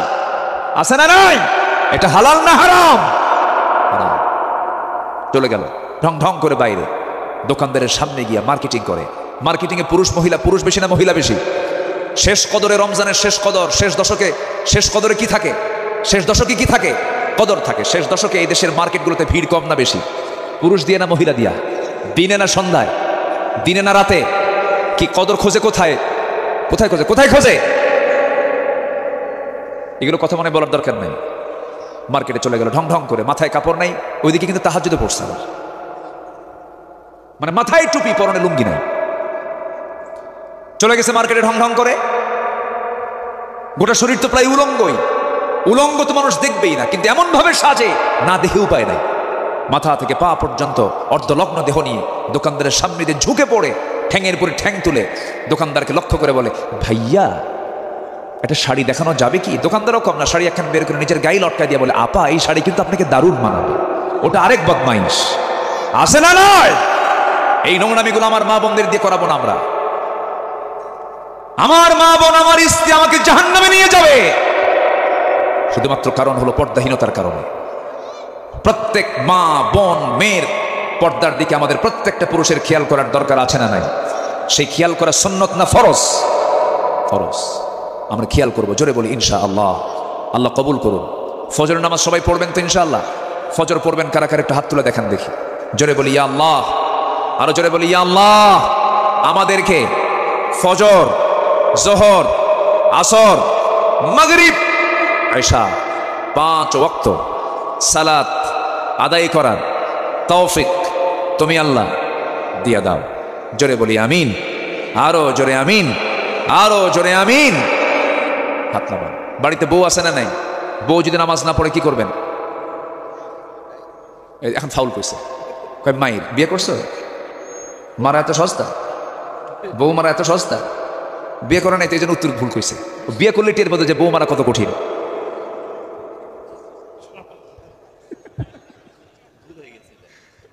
ভুল তো করবেই, বিয়ে তো করে নাই, এটাই তো ঠিক আছে। বউকে মারা যাবে না, বউকে মারা যাবে না। রাসূল কোন স্ত্রীকে মেরেছেন এমন কোন রেকর্ড নাই। বউকে মারবেন কেন? যারা বউকে মারে ওই পরিবারে কখনো শান্তি হয় না। ছেলের সামনে মারলে ওই ছেলে বড় হয়ে বাপকে মারবে। ও মায়ের শিখেছে যে, বুঝলেন না, আমার মারি মারে, থাম তোরেও মারি। এ ঠিক না, তাও মারা যাবে না। তাও ঠিক ঠিক কি আবার মারা যাবে না। বাপ মার কোনো বিচার সন্তান করতে পারে না। পৃথিবীর কোন আদালতে সন্তান কোনোদিন বাবার বিরুদ্ধে মামলা দিতে পারে না। ঠিক আছে না? কখনো না, নট অ্যালাউড। আমার নবীর সামনে এক সাহাবী এসে বলে, হুজুর আমার বাপ না এই, আর কইবি না কিছু। শুনতেনই না রাসূল। রাসূল শুনতেন না কোনো অভিযোগের কথা, কারণ সন্তান এবং বাবা এমন একটা জায়গার নাম, সন্তানকে যদি বাবা দিল থেকে দোয়া করে দেয় তার জন্য জান্নাত ওয়াজিব হয়ে যায়। আবার যদি বাপ মা যদি দিল থেকে সন্তানকে যদি বদদোয়া দিয়ে দেয় তার জন্য জাহান্নামটা ওয়াজিব হয়ে যায়। হুমা জান্নাতুকা ওয়া নারুকা। এই জন্য বাপ মা এমন একটা সেক্টরের নাম, বাপ মা খুশি আর শাজিম খুশি। জোরে বলেন সুবহানাল্লাহ। বাপ বড় না মা বড়? দেখো এটা উত্তর ফাইন দিছে তো। বাপ বড় না মা বড়? বাপ বড়। দেখছেন, এটা প্যাঁচ লাগাই দিচ্ছে, দেখতেছে। ভালো করে বলেন, বাপ বড় না মা বড়? ও ভাবছে বয়স, বুঝলেন? তবে উত্তর কিন্তু এটা রাইট। থামেন, বলতেছি, এটা রাইট বানায় দেবো আজকে। বাপ বড় না মা বড়? মা বড়। আচ্ছা বাপ মা, আমার আব্বা মসজিদে যা নামাজ পান নাই, আমার বাবা মসজিদে গিয়ে জামাতে নামাজ পড়তে পারেন নাই, কিন্তু জামাতে নামাজ তিনি ছাড়াবেন না। বাড়িতে আসছেন, ছেলে পেলেও কেউ নাই। বউকে বললো, বউ জামাতে নামাজে দাঁড়াবো, নামাজ পড়ি, জামাতে নামাজ পড়ি। বউ তুমি নামাজ পড়াও নাকি? বউ ইমাম হবে না স্বামী ইমাম হবে? তাহলে বাপ ইমাম হবে না মা ইমাম হবে? বড়কে এখন বাপ কইছে। গোটা পরিবারে গন্ডগোল লাগছে, বিচার বসবে। সেই বিচারে ছেলে আছে, মেয়ে আছে, নাতি আছে, পতি আছে, সব আছে। বাপ বসেছে, মা বসেছে। বিচারপতির আসনে বসবে কে? বলেন কে বসবে? বিচারপতি বড় না বিচার প্রার্থী বড়? এখন বলেন মা বড় না বাপ বড়? দেখেন, এটা জিতাই দিলাম কিন্তু আজকে। আমার বন্ধুগণ, না সমস্যা নাই, আমার বন্ধুগণ, আমি এখানে কাউকে ছোট চোখে দেখছি না। মাও বড়, বাবাও বড়। তবে হ্যাঁ, মার চাইতে বাবা হলেন বড়, আর মা হলেন মর্যাদার দিক থেকে বাবা বড়। বাবার মর্যাদা বেশি, মায়ের হকটা বেশি। আল্লাহ পাক হকের কথা বলে দিয়েছেন, হক বাড়িয়ে দিয়েছেন বাবার চাইতে 3 গুণ বেশি। মান্না হাক্কা বিহসনি সুহাবাতি। আমার জন্য সবচেয়ে উত্তম হকদারকে আমার রাসূল বলেন তোমার মা, তোমার মা, তোমার মা, তোমার বাবা। হকের দিক থেকে, কিন্তু সম্মানের দিক থেকে আল্লাহ রাব্বুল আলামিন মার চাইতে বাবার মর্যাদা বেশি বাড়ায় দিয়েছেন। জোরে বলেন সুবহানাল্লাহ। আল্লাহু আকবার। মা মার জায়গায়, মার হকটা কেন বেশি? মা দুধ খাওয়ান, মা ডেলিভারির যন্ত্রণা সহ্য করেন, মা 9টা মাস জীবন্ত মানুষ আর একজন জীবন্ত মানুষের পেটে টানেন। এই কষ্টগুলো বাপকে করতে হয় না, এটার জন্য 3 গুণ বেশি। তাফসীর আসছে, ব্যাখ্যায় আসছে। কিন্তু মর্যাদার দিক থেকে আপনি যদি বলেন বাবার মর্যাদা বেশি না মায়ের মর্যাদা বেশি, আল্লাহ রাব্বুল আলামিন বাবার মর্যাদাই বাড়ায় দিয়েছেন। জোরে বলেন সুবহানাল্লাহ। অর্থাৎ বাপ মা দুজন হলেন 2 চোখের মণি। সুবহানাল্লাহ বলেন। বাপ মাকে সমান চোখে দেখবো আমরা, জোরে বলি ইনশাআল্লাহ। অনেক সন্তান আছে মাকে কাছে টানে, বাপকে দূরে রাখে, ঠিক না? আবার কিছু কিছু মহিলা আছে ছেলেদেরকে সব কাছে টেনে নিয়ে বুড়াকে দূরে রাখে। এরকম কিন্তু বৃদ্ধা বয়স হয়ে যায়, ঠিক না? একটা ফ্যামিলির মূল গার্জিয়ান হচ্ছেন বাবা। বাবা বাবা, আল্লাহু আকবার বলেন। যে পরিবারে মহিলা মুরব্বী হয় খুব শান্তি। আস্তে কয় বলেন, শান্তি। মুরব্বী হতে হবে কার? বলেন, নারী না পুরুষকে? আউযু বিল্লাহি মিনাশ শাইতানির রাজীম। বিসমিল্লাহির রাহমানির রাহিম। سبح لله ما في السماوات وما في الأرض وهو العزيز الحكيم.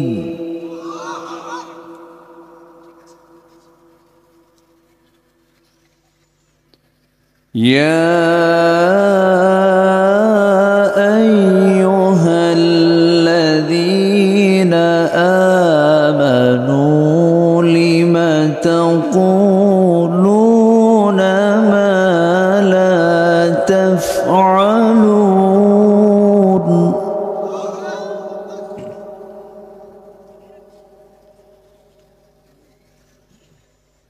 كبر مقتا عند الله أن تقولوا ما لا تفعلون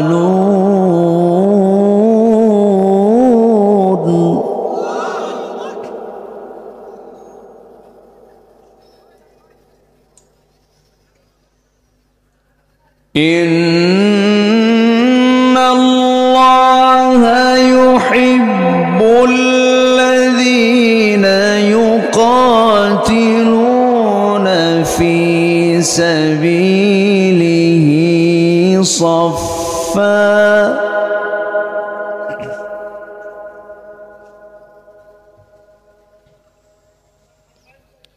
في سبيله صفا كأنهم بنيان مرصوص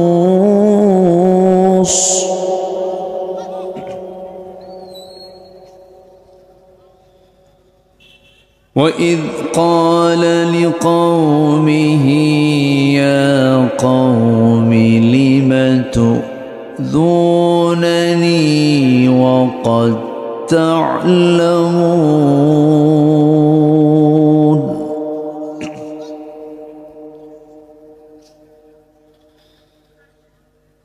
وقد تعلمون أني رسول الله إليكم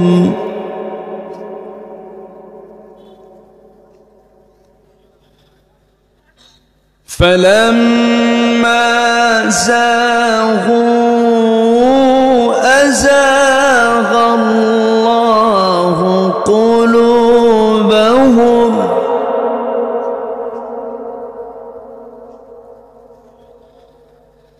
والله لا يهدي القوم الفاسقين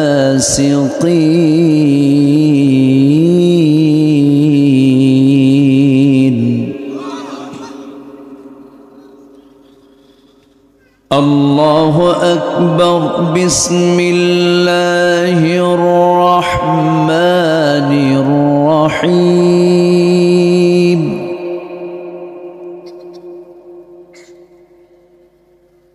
إن الله وملائكته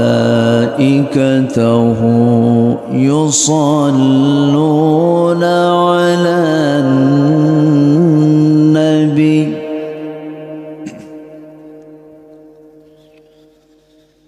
يا أيها الذين آمنوا صلوا عليه وسلموا تسليما বঙ্গের রাজশাহী অঞ্চলের দুর্গাপুর উপজেলার বাগলপাড়া গভর্নমেন্ট স্কুল মাঠে অনুষ্ঠিত দশম বার্ষিকী তাফসীরুল কোরআন মাহফিল 2025 দুদিনব্যাপী মহৎ আয়োজনের সমাপনী দিবসের সম্মানিত সুযোগ্য সভাপতি জনাব আখতারুজ্জামান রেজা তালুকদার মহোদয়, আজকের মাহফিলের বরেণ্য অতিথি বরেণ্য সভাপতি জনাব মাওলানা কামারুজ্জামান, আমার পূর্বে কথা বলেছেন নন্দিত আলেম দ্বীন জনাব মাওলানা রেজাউল করিম উজ্জ্বল সাহেব, আজকের এই তাফসীর মাহফিলের বরেণ্য অতিথি দক্ষিণ এশিয়ার বৃহত্তম সংগঠন দক্ষিণ এশিয়ার বৃহত্তম ইসলামী সংগঠন বাংলাদেশ জামাত ইসলামীর রাজশাহী জেলার অ্যাসিস্ট্যান্ট সেক্রেটারি, আপনাদের এলাকার কৃতি সন্তান জননেতা জনাব নুরুজ্জামান লিটন সাহেব, আজকের মাহফিলের প্রধান আকর্ষণ যাদেরকে নিয়ে আজকের এই সাজানো গোছানো বর্ণাঢ্য আয়োজন, তাওহীদের পতাকাবাহী, কালেমার ঝান্ডাবাহী, দ্বীন ইসলামের নরসারদুল বীর মুজাহিদ, প্রাণ প্রিয় সম্মানিত দ্বীনী ভাইরা, আড়ালে বসে আছেন শ্রদ্ধেয়া সম্মানিতা মা বোনেরা। আলোচনার সূচনায় আনুষ্ঠানিকতার মধ্য দিয়ে আমার পক্ষ থেকে আবারও দিল খোলা সালাম, আসসালামু আলাইকুম ওয়া রাহমাতুল্লাহি ওয়া বারাকাতুহু। সবাই কেমন আছেন? আমাকে প্রশ্ন করলেন, আল্লাহ তাআলা আমাকে তো আপনার সাথে আপনার মতোই রেখেছেন। বলছি আলহামদুলিল্লাহ। আমার তো মুখ সাথে নিয়ে লাগতে হয়, বলুন তো একটু দূরে আমি নেব না মুখটা, এইভাবে রাখা যায়? হ্যাঁ না, সাউন্ড হাই না, এটা তো নিতে পারে না, একটু চেষ্টা করেন। জি, সম্মানিত হাজিরিন, মহান রব্বুল আলামিনের শুকরিয়া যে মহান আল্লাহ সুবহানাহু ওয়া তাআলা আমাকে আপনাকে অসংখ্য লোকের মাঝ থেকে বাছাই করে এমন সুন্দর একটা আয়োজনে, সুন্দর একটি পরিবেশে, জান্নাতের টুকরায় যে মনিব আমাকে আপনাকে আসার বসার তৌফিক দিলেন, সেই মহান জাল্লা শানুহুর দরবারে আমরা সবাই লাখ কোটি শুকর আদায় করি। মুহাব্বাতান জোরালো কণ্ঠে বলে উঠছি আলহামদুলিল্লাহ। চিৎকার মেরে বলছি আল্লাহুম্মা ইন্নী আসআলুকা আল হুদা ওয়াত তুকা ওয়াল আফাফা ওয়াল গিনা। সবাই বলি আল্লাহুম্মা আইন্নি আলা যিকরিকা ওয়া শুকরিকা ওয়া হুসনি ইবাদাতিকা। আমরা আল্লাহ তাআলার শুকর আদায় করে নিলাম। সম্মানিত হাজিরিন, আমি আলোচনার সূচনায় মহান রব্বে করিমের পক্ষ থেকে নাজিল হওয়া আসমানি কিতাব মুকাম্মিলে নিজামে হায়াত, complete and balanced code of life, আল কোরআন আল মজিদের গুরুত্বপূর্ণ একটি সূরা, সূরাতুস সফ থেকে আমি প্রথম দিকের কয়েকটা আয়াতে কারিম আমি তেলাওয়াত করেছি। আয়াতগুলোকে সামনে রেখে কিছু কথা বলতে চাই। মহান রব্বে করিম, মহান রব্বুল আলামিন যেন আমার মুখ থেকে সেই কথাগুলো বের করে দেন যে কথাগুলো মুসলিম উম্মার জন্য এই মুহূর্তে দারুণ প্রয়োজন। সম্মানিত হাজিরিন, আমরা ঠিক সেই মুহূর্তে একত্রিত হয়েছি যে সময় গোটা পৃথিবীর 800 কোটি মানুষ, এই পৃথিবীর জনগোষ্ঠী, অথচ এর মধ্যে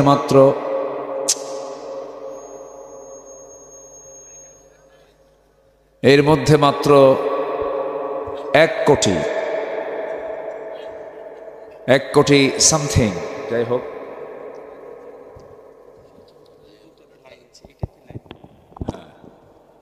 কি করব আমি মুখের মধ্যে নেব? আমি কি মুখে নেব? এটা মুখে চাচা আর মাথা ঠিক করতে পারে না। ত্রিমোহনী চৌমোহনী রাস্তার মাথায় আঁকাবাঁকা এরকম মোড়ে কিছু দোকান থাকে, ওই দোকানগুলো হচ্ছে গীবতের আড্ডাখানা। আমি কি ভুল বলছি? গীবতের আড্ডাখানায় বসে গেল, গীবত শুরু হয়ে গেল। রোজা রাখছে সারাদিন, ভালোই ছিল, গীবত করে, আবার বলে সারাদিন তো খাই নাই, কাজা সহ আদায় করে দে বিড়ি। বলেন তো আছে না নাই? আছে না নাই? যে রোজা আপনাকে গীবত ছাড়ায় না, যে রোজা আপনাকে বদভ্যাস ছাড়ায় না, সে রোজা রাখার কোনো প্রয়োজন নেই। বলেছেন মুহাম্মদ সাল্লাল্লাহু। রোজা কি শুধু রমজান মাসে না প্রত্যেক মাসেই আছে? বলেন বলেন বলেন বলেন। প্রত্যেক সপ্তাহেও আছে না নাই? প্রত্যেক সপ্তাহে কি বার? মাশাআল্লাহ, তুমি রোজা রাখো নাকি? এই ছেলের উত্তর দিল, দেখছেন, ছোট্ট বাচ্চা। অবশ্যই আদর্শের একটা পরিবার মনে হয় আছে এর সাথে। টাকা দেশেই রাখতো।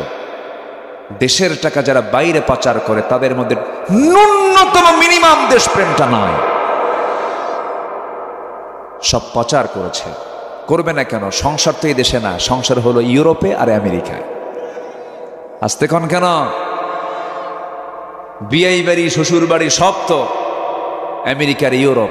দেশে আর কোনো বৌমা খুঁজে পায় নাই, বোঝেন নাই? সব চলে গেছে ওই জায়গায়। আচ্ছা, স্বামী যদি মুসলমান হয় আর বউ যদি খ্রিস্টান হয়, বাচ্চার পরিচয় কি বলেন? রাজশাহীতে কম, হ্যাঁ, বাগলপাড়া আরও নাই, এখানেও বেশি বললেন। এটা গ্রাম বললাম তো আমি, আবার এখানে বেশি বেশি কোন কেন? আল্লাহ রাব্বুল আলামিন বলছেন, তুমি কেন সেই কথা বলতে যাও যেই কথার বাস্তবায়ন তোমার মধ্যে নাই? তুমি সেটাই বলবে যা তুমি করবে, যেটা করবে না তা তুমি বলবে না। আল্লাহ পাক কাজ এবং কথা কি দুই রকম চান না এক রকম চান? বলেন বলেন বলেন বলেন, এক রকম চান। ইমানদারদের বৈশিষ্ট্য তেমনটা হওয়ার কথা, কারণ ইমানদার কখনো ওয়াদাকে ভঙ্গ করবে না। ওয়াল্লাযীনা হুম লিআমানাতিহিম ওয়া আহদিহিম রাউন ওয়াল্লাযীনা হুম আলা সালাওয়াতিহিম ইউহাফিযুন উলাইকা হুমুল ওয়ারিসুন الذين يرثون الفردوس هم فيها خالدون। জোরে বলুন আল্লাহু আকবার। ইমানদার তো তারাই যারা তাদের আমানত ঠিক রাখবে, যারা তার ওয়াদা ঠিক রাখবে, এবং তারা করবে কি? নামাজের ব্যাপারে যত্নশীল হবে। এই সমস্ত বান্দাগুলোকে মহান রব্বুল আলামিন ওয়াদা করে বলছেন, এই সমস্ত বান্দাগুলো জান্নাতুল ফিরদাউসের ওয়ারিস হয়ে যাবে।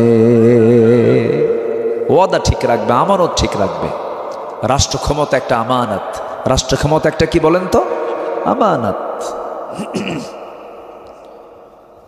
রাষ্ট্র ক্ষমতা বড় একটা আমানত। যিনি রাষ্ট্রপতি হবেন তার মধ্যে পরপেরেশানি বেশি থাকবে। ইমামতি যিনি করবেন তার দায়িত্ব কম হয় না, বেশি হয়।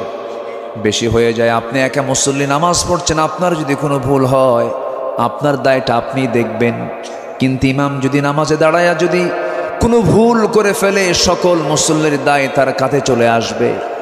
আমার বন্ধুগণ, রাষ্ট্রপতির সম্মান যেমন আল্লাহ পাক বেশি দিয়েছেন, আবার রাষ্ট্রপতি যদি কোনো ভুল করে ফেলে তারও শাস্তির পরিমাণও কম না বেশি? একজন খলিফার কথা মনে পড়ে গেল, সাইয়েদনা ওমর ফারুকের নাম সবাই শুনেছেন। ইসলাম গ্রহণের পূর্বে তিনি একজন একরোখা মানুষ ছিলেন। রাসূলকে মারার জন্য কেউ সাহস পায় না। বলা হলো কে মারবে?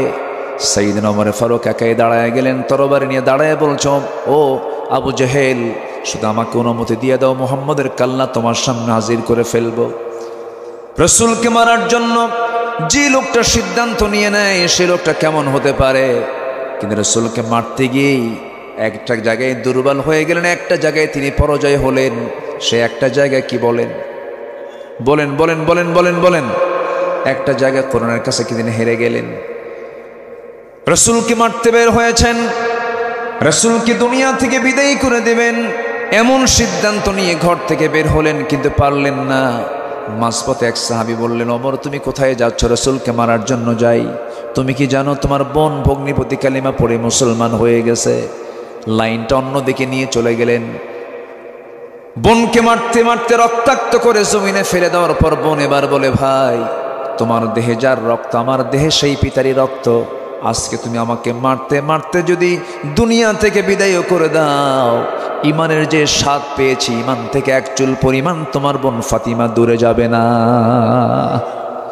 ভাইয়ের মধ্যে দরদ চলে আসলো, হারে কি টান এটা। কিন্তু তিনি বাইরে যখন দাঁড়ানো ছিলেন, ভিতরে থেকে আওয়াজ পেয়েছেন, তিনি আল্লাহর কালাম কোরআনে কারীমের আওয়াজ পেয়েছেন। ওই সময় তার দিলটা নরম হয়ে গেছে। সচেতন মানুষ ওমর ফারুক ছিলেন। যখন তিনি শুনতে পেলেন ওই আয়াতগুলো, طه ما أنزلنا عليك القرآن لتشقى।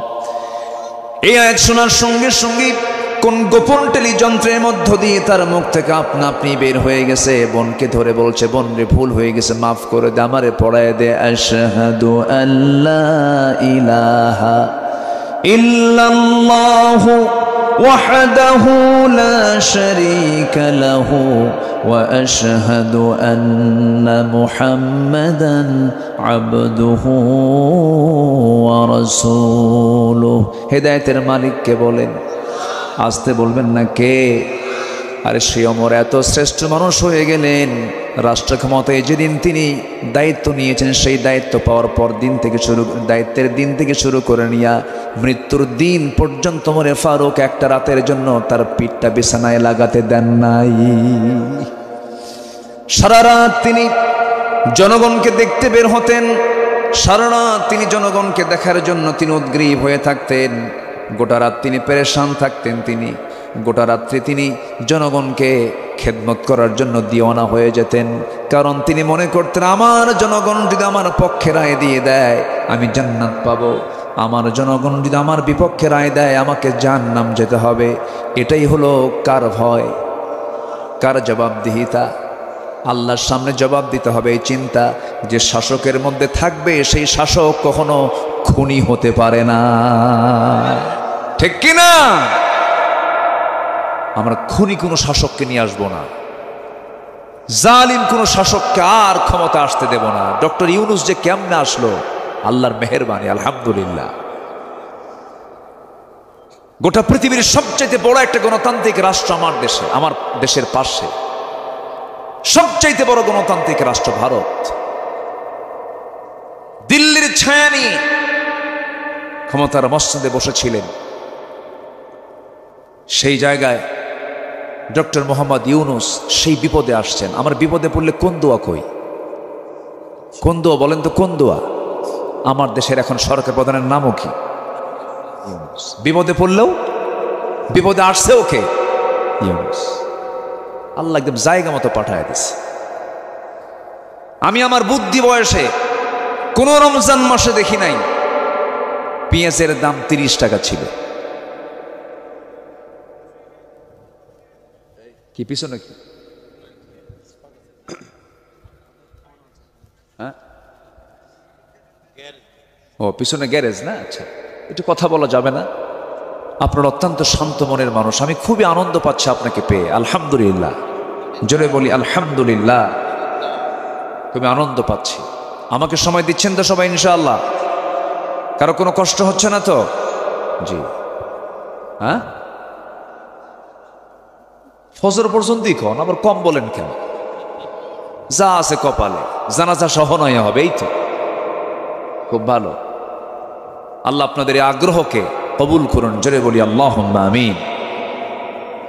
সম্মানিত ভাইয়েরা, রমজান মাসে 30 টাকা কেজি পেঁয়াজ অকল্পনীয়। গত রমজানে ছিল হলো 150 টাকা, এবার হলো 30 টাকা। বিমান ভাড়া কি অস্ত শেষই হয়ে গেল। হ্যাঁ, কি হয়েছে?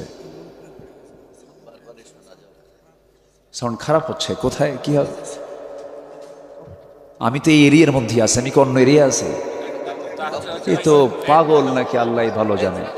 কি করবেন আপনি? হ্যাঁ, কি করবেন? হ্যাঁ, দেন দেন দেন দেন, অন্তত মুখে দিবেন না তোমারে। হ্যাঁ, ঠিক আছে, আচ্ছা যান।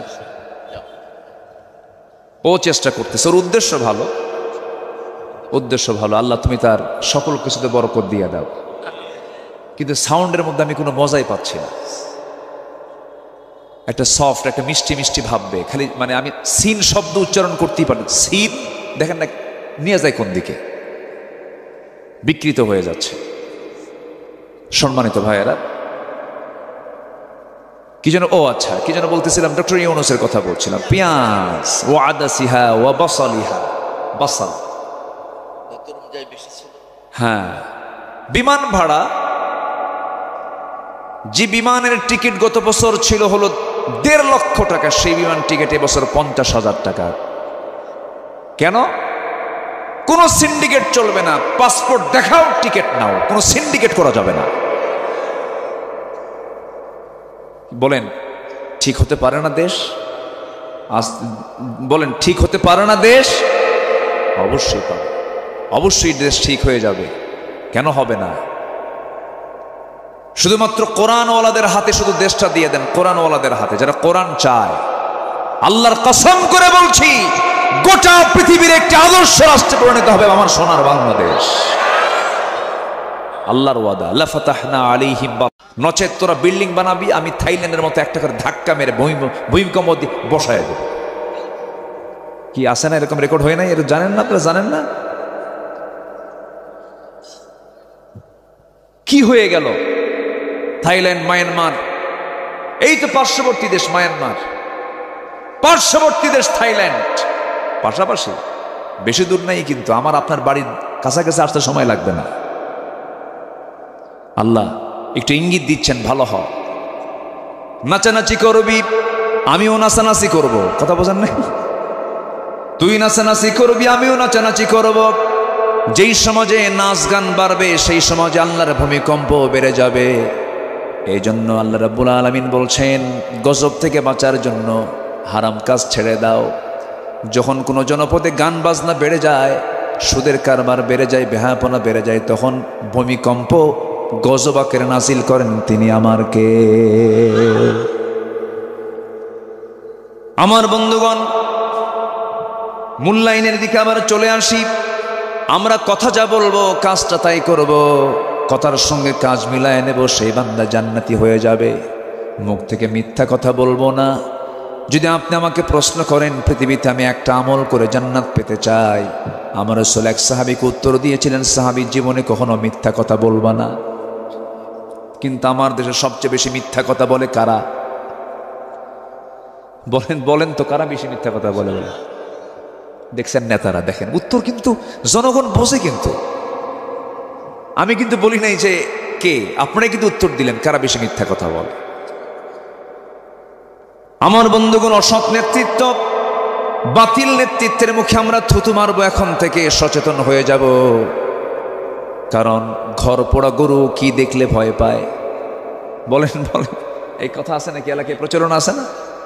আমরা আর ভুল করব না, আমরা আর ভুল পথে যাব না।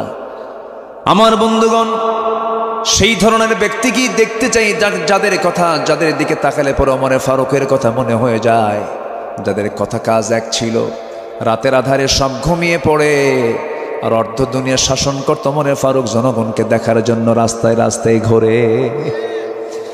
আমার জনগণগুলো কেমন আছে? কারণ জনগণ যদি সেদিন ক্লেম দিয়ে দেয়, অভিযোগ দিয়ে দেয় আমাকে জাহান্নাম যেতে হবে, তিনি বসে আছেন। একদিন তার পাশে একজন সাহাবী হাদিস বর্ণনা করছে, যার ভিতরে যারা পরিমাণ অহংকার কাজ করবে সেই ব্যক্তি জাহান্নামী। ওমর ফারুক সেখান থেকে লাফ মেরে গিয়ে জমিনে পড়ে গেলেন, ধুলাই মলিন হলেন, গোটা শরীর ধুলা দিয়ে মাখায় বলছেন, ওমর তোমার মধ্যে অহংকার চলে এসেছে, তুমি খলিফাতুল মুসলিমিন। এই করে রোনাজারি করছেন, কাঁদতেছেন। আকাশের দিকে তাকায় দুটো হাত তুলে বলছেন, আকাশের মালিক আল্লাহ, আমার মনে হয় গোটা পৃথিবীর যত মানুষ এই পৃথিবীতে তুমি আল্লাহ পাঠাইছ, সব ব্যক্তিকে তুমি যদি জান্নাত দিয়া একজন ব্যক্তিকে যদি জাহান্নাম দাও, আমার মনে হয় সেই একজন ব্যক্তি জাহান্নামে যাও, যে ব্যক্তি সেই ব্যক্তি হলাম আমি ওমর।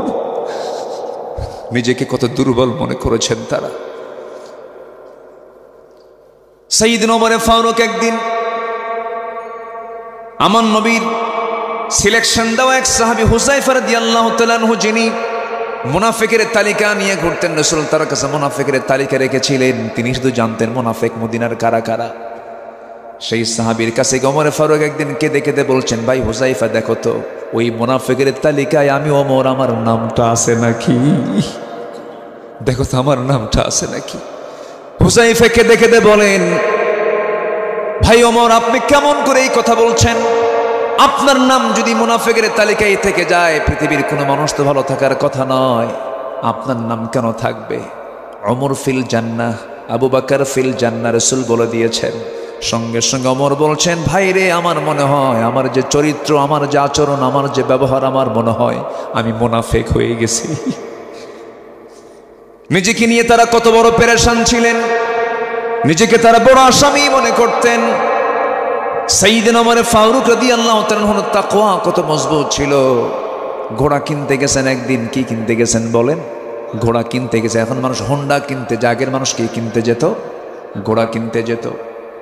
এখন তো ঘোড়ার প্রয়োজন হয় না, এখন হোন্ডার প্রয়োজন হয়। তখন ছিল নিত্য প্রয়োজন ঘোড়া। ঘোড়া কেনার জন্য বাজারে চলে গেছেন।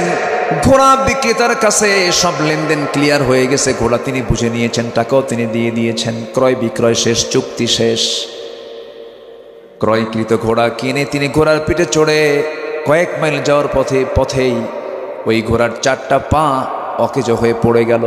ঘোড়ার উঠতে পারে না।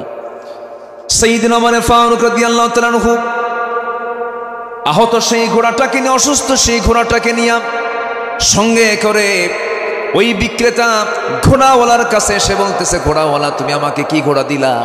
এই ঘোড়া আমি নেব না, ফেরত নিয়ে নাও। কারণ অসুস্থ ঘোড়া তুমি আমাকে দিয়ে টাকা নিয়েছো, তুমি ফাঁকি দিয়েছো, এই ঘোড়াটা তুমি ফেরত নিয়ে আমাকে টাকাটা দিয়ে দাও। ঘোড়াওয়ালা বলছে, আমিরুল মুমিনিন আল্লাহর কসম করে বলি, আমি আপনাকে সুস্থ ঘোড়া দিয়েছি, আপনি ভুল বুঝতে পারছেন।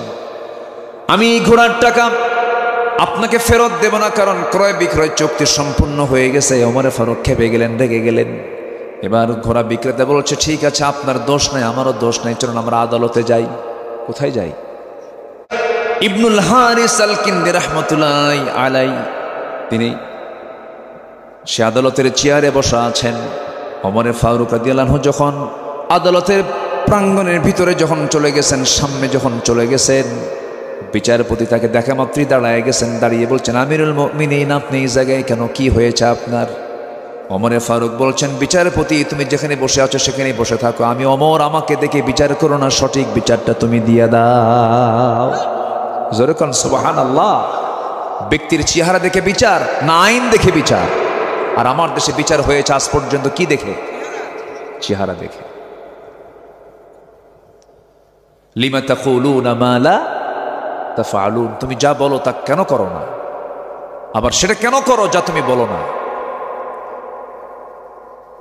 আমার বন্ধুগণ, ওমর ফারুক রাদিয়াল্লাহু তাআলা আনহু সামনে দাঁড়ায় গেলেন। ঘোড়া বিক্রেতা বিচারপতির সামনে অভিযোগ দিয়ে দিলেন।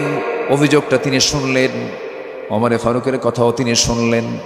বিচারপতি এই দুজনের কথা শোনার পরে এবার বলছেন, আমিরুল মুমিনিন আল্লাহর কসম করে বলি, বিচার করতে নিয়ে কোনো ব্যক্তি দেখি না, আমি আল্লাহকে দেখি।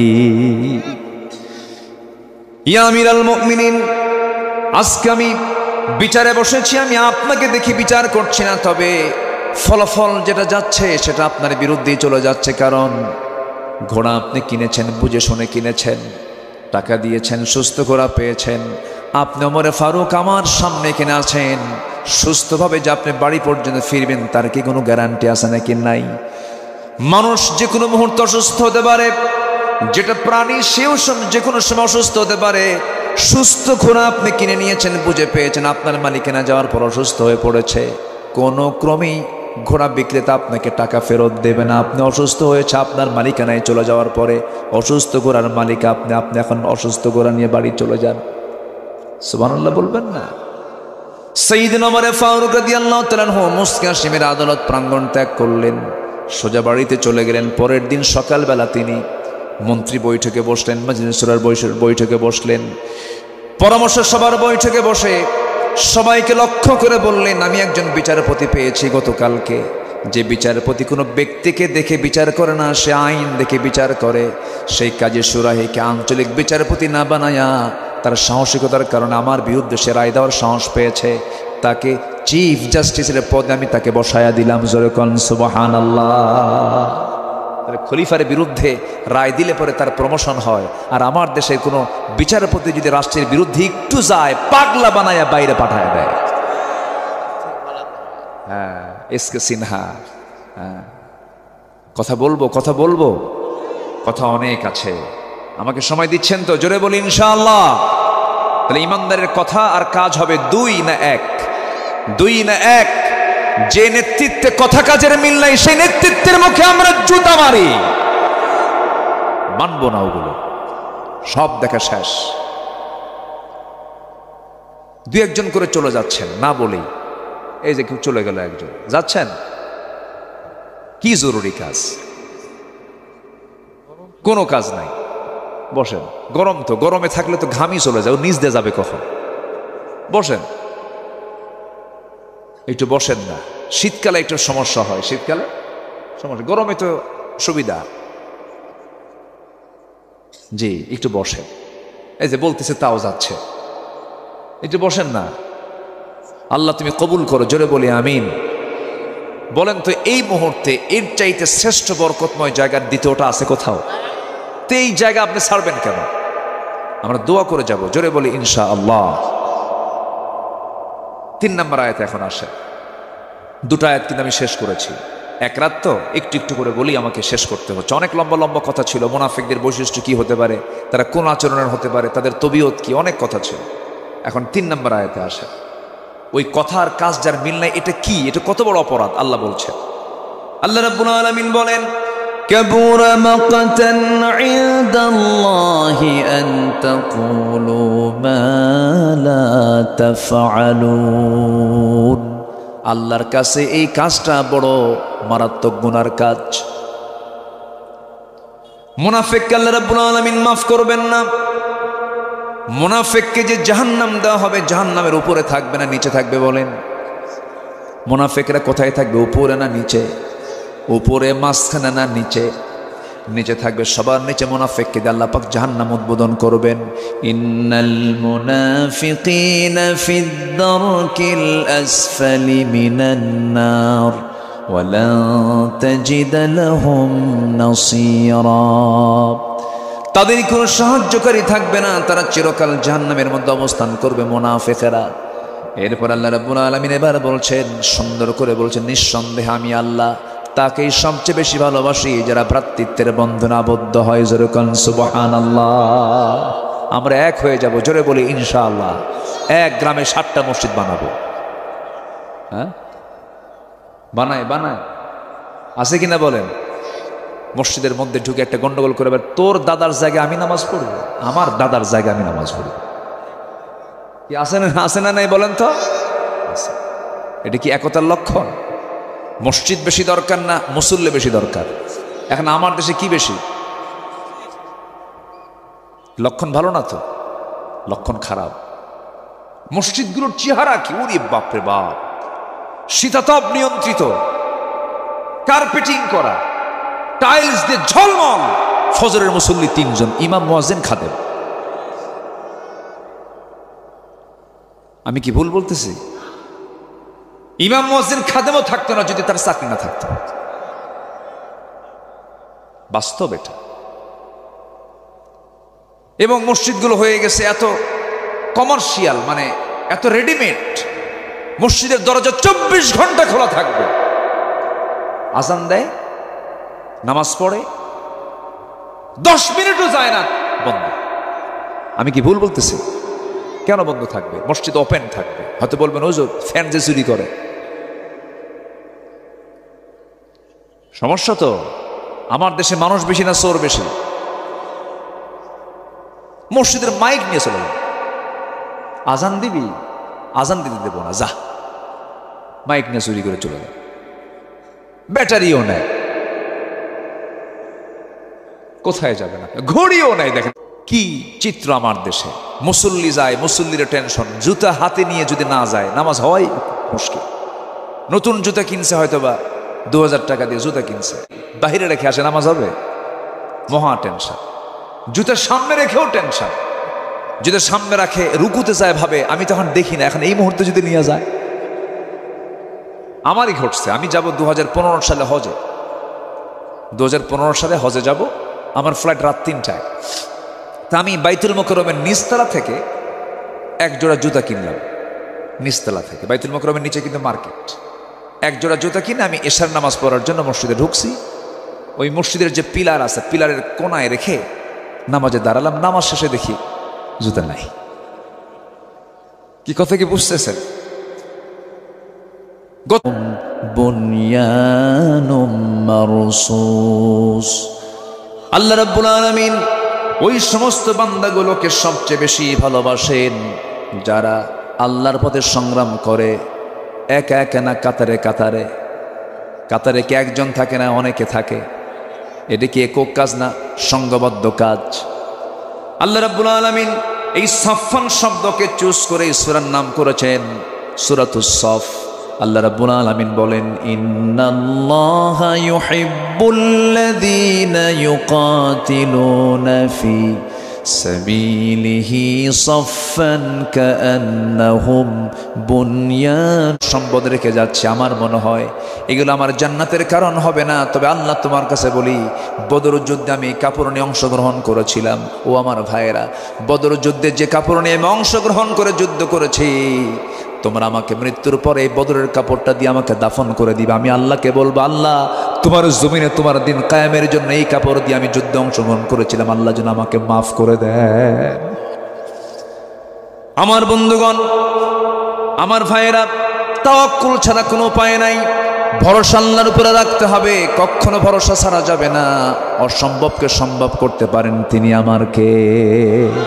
আল্লাহ পাক পারেন অসম্ভবকে সম্ভব করতে।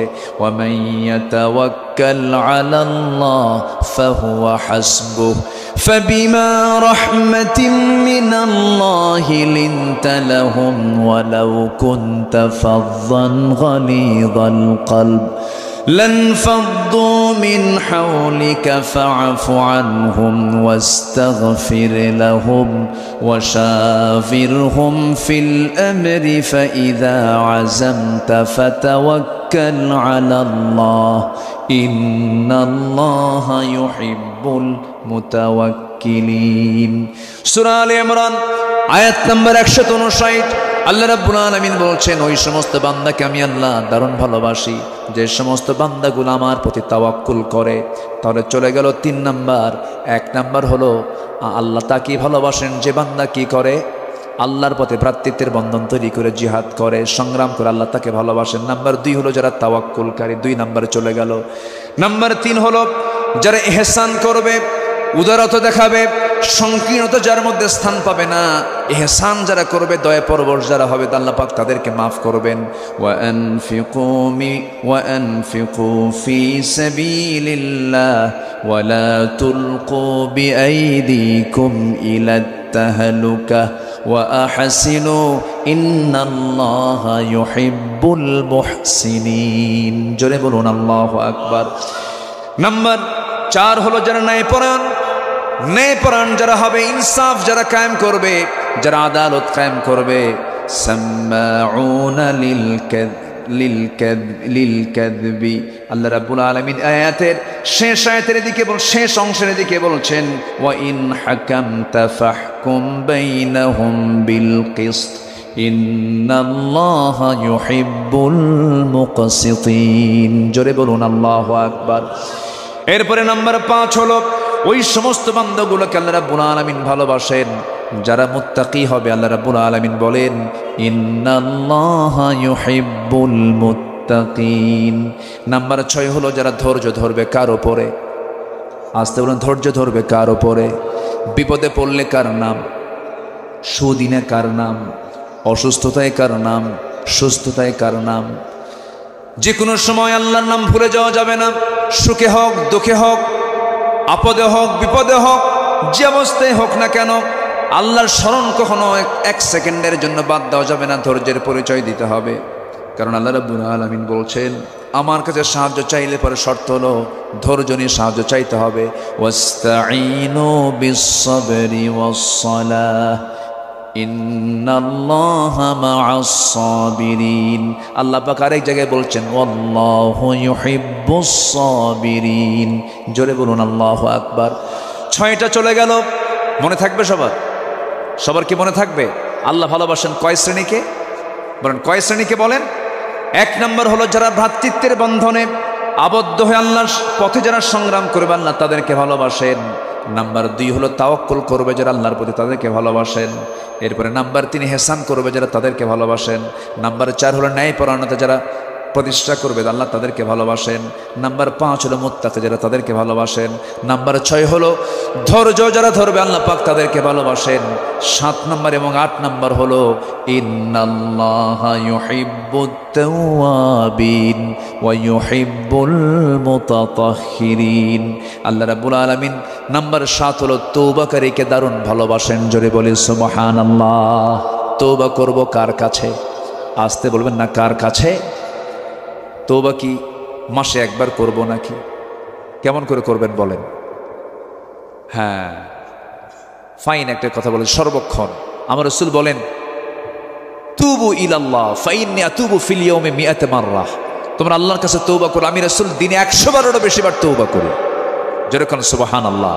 তওবা করব কার কাছে বলেন তো? আল্লাহর কাছে। আল্লাহর কাছে মাফ চেয়ে নেব। মাফ করে দিবেন কে? মাফ চাইতে কোনো মিস করা যাবে না, যে কোনো সময় মাফ চেয়ে নিতে হবে, কারণ মরণ যখন তখন আসতে পারে। নাম্বার 8 হলো পবিত্রতা অর্জনকারীকে আল্লাহ রাব্বুল আলামিন দারুণ ভালোবাসেন।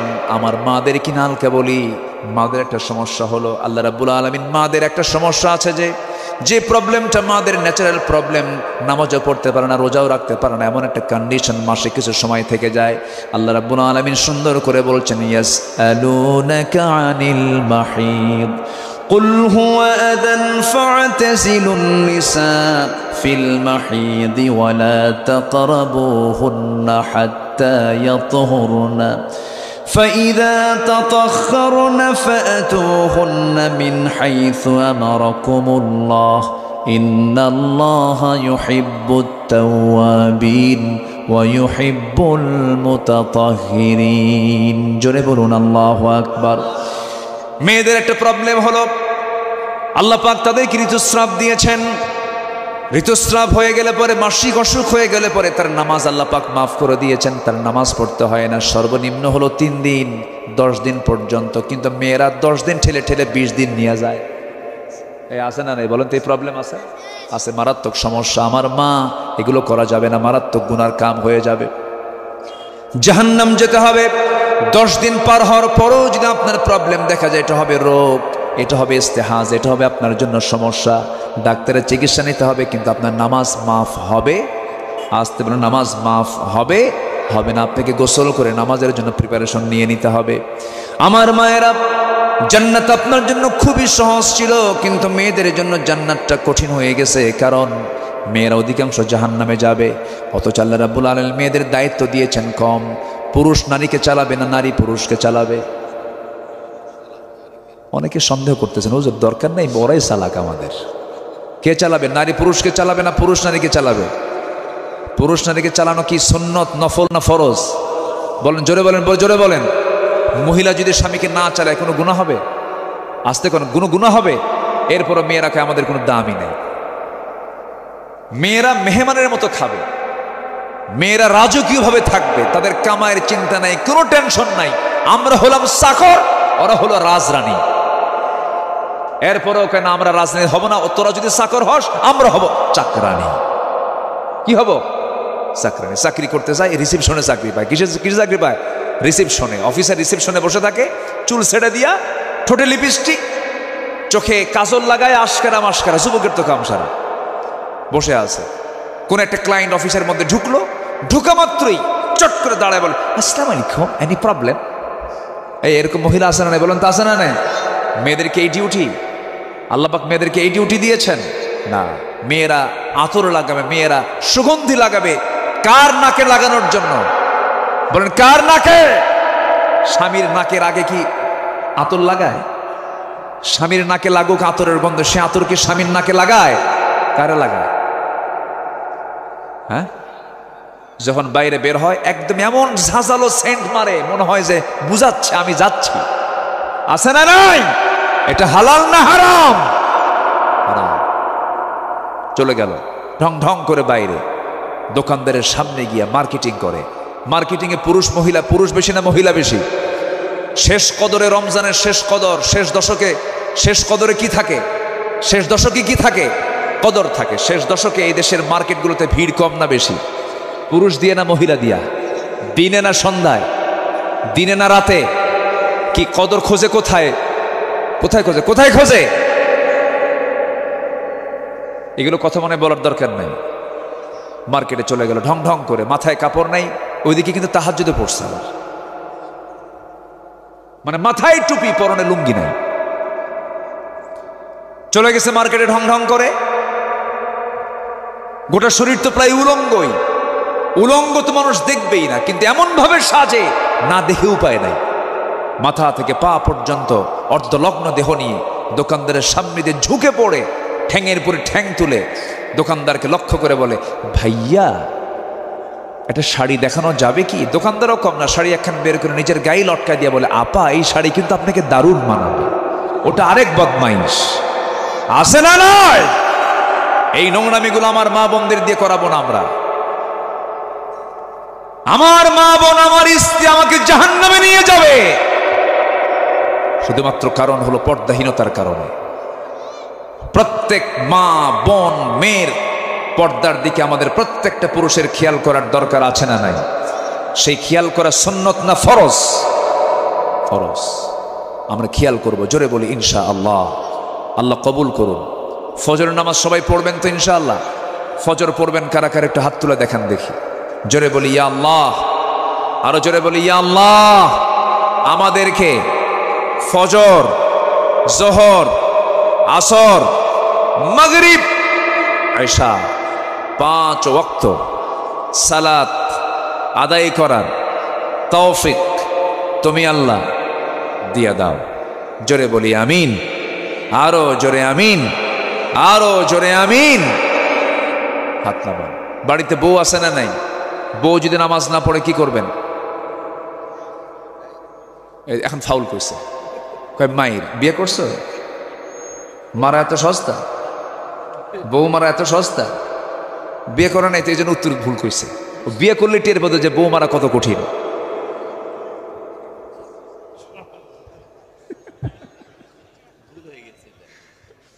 ভুল তো করবেই, বিয়ে তো করে নাই, এটাই তো ঠিক আছে। বউকে মারা যাবে না, বউকে মারা যাবে না। রাসূল কোন স্ত্রীকে মেরেছেন এমন কোন রেকর্ড নাই। বউকে মারবেন কেন? যারা বউকে মারে ওই পরিবারে কখনো শান্তি হয় না। ছেলের সামনে মারলে ওই ছেলে বড় হয়ে বাপকে মারবে। ও মায়ের শিখেছে যে, বুঝলেন নাই? আমার মারই মারে, থাম তোরেও মারি, এই ঠিক না। তাও মারা যাবে না, তাও ঠিক ঠিক কি আবার মারা যাবে না। বাপ মার কোনো বিচার সন্তান করতে পারে না। পৃথিবীর কোন আদালতে সন্তান কোনোদিন বাবার বিরুদ্ধে মামলা দিতে পারে না। কি ঠিক আছে না? কখনো না, নট অ্যালাউড। আমার নবীর সামনে এক সাহাবী এসে বলে, হুজুর আমার বাপ না এই, আর কইবি না কিছু। শুনতেনই না রাসূল। রাসূল শুনতেন না কোনো অভিযোগের কথা, কারণ সন্তান এবং বাবা এমন একটা জায়গার নাম, সন্তানকে যদি বাবা দিল থেকে দোয়া করে দেয় তার জন্য জান্নাত ওয়াজিব হয়ে যায়। আবার যদি বাপ মা যদি দিল থেকে সন্তানকে যদি বদদোয়া দিয়ে দেয় তার জন্য জাহান্নামটা ওয়াজিব হয়ে যায়। হুমা জান্নাতুকা ওয়া নারুকা। এই জন্য বাপ মা এমন একটা সেক্টরের নাম, বাপ মা খুশি আর শাজিম খুশি। জোরে বলেন সুবহানাল্লাহ। বাপ বড় না মা বড়? এটা উত্তর ফাইন দিছে তো। বাপ বড় না মা বড়? বাপ বড়। দেখছেন, এ তো প্যাঁচ লাগাই দিচ্ছে, দেখতেছেন। ভালো করে বলেন, বাপ বড় না মা বড়? ও ভাবছে বয়স, বুঝলেন? তবে উত্তর কিন্তু এটাই রাইট। থামেন, বলতেছি, এরা রাইট বানায় দেবো আজকে। বাপ বড় না মা বড়? মা বড়। আচ্ছা, বাপ মা, আমার আব্বা মসজিদে যা নামাজ পান নাই, আমার বাবা মসজিদে গিয়ে জামাতে নামাজ পড়তে পারেন নাই, কিন্তু জামাতে নামাজ তিনি ছাড়াবেন না। বাড়িতে আসছেন, ছেলে পেলেও কেউ নাই। বউকে বললো, বউ জামাতে নামাজে দাঁড়াবো, নামাজ পড়ি, জামাতে নামাজ পড়ি। বউ তুমি নামাজ পড়াও নাকি? বউ ইমাম হবে না স্বামী ইমাম হবে? তাহলে বাপ ইমাম হবে না মা ইমাম হবে? বড়কে এখন বাপ কইছে।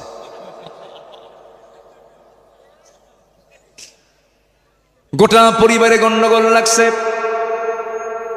বিচার বসবে। সেই বিচারে ছেলে আছে, মেয়ে আছে, নাতি আছে, পতি আছে, সব আছে। বাপ বসেছে, মা বসেছে। বিচারপতির আসনে বসবে কে? বলেন কে বসবে? বিচারপতি বড় না বিচার প্রার্থী বড়? এখন বলেন মা বড় না বাপ বড়? দেখেন, এটা জিতাই দিলাম কিন্তু আজকে। আমার বন্ধুগণ, না সমস্যা নাই, আমার বন্ধুগণ, আমি এখানে কাউকে ছোট চোখে দেখছি না। মাও বড়, বাবাও বড়, তবে হ্যাঁ, মার চাইতে বাবা হলেন বড়, আর মা হলেন মর্যাদার দিক থেকে বাবা বড়, বাবার মর্যাদা বেশি, মায়ের হকটা বেশি। আল্লাহ পাক হকের কথা বলে দিয়েছেন, হক বাড়িয়ে দিয়েছেন বাবার চাইতে 3 গুণ বেশি। মান্না হাক্কা বিহসনি সোহাবাতি, আমার জন্য সবচেয়ে উত্তম হকদারকে আমার রাসূল বলেন তোমার মা, তোমার মা, তোমার মা, তোমার বাবা। হকের দিক থেকে, কিন্তু সম্মানের দিক থেকে আল্লাহ রাব্বুল আলামিন মার চাইতে বাবার মর্যাদা বেশি বাড়ায় দিয়েছেন। জোরে করুন সুবহানাল্লাহ। আল্লাহু আকবার। মা আমার জায়গায়, মার হকটা কেন বেশি? মা দুধ খাওয়ান, মা ডেলিভারির যন্ত্রণা সহ্য করেন, মা 9টা মাস জীবন্ত মানুষ আর একজন জীবন্ত মানুষের পেটে টানেন। এই কষ্টগুলো বাপকে করতে হয় না, এটার জন্য 3 গুণ বেশি। তাফসীর আসছে, ব্যাখ্যায় আসছে।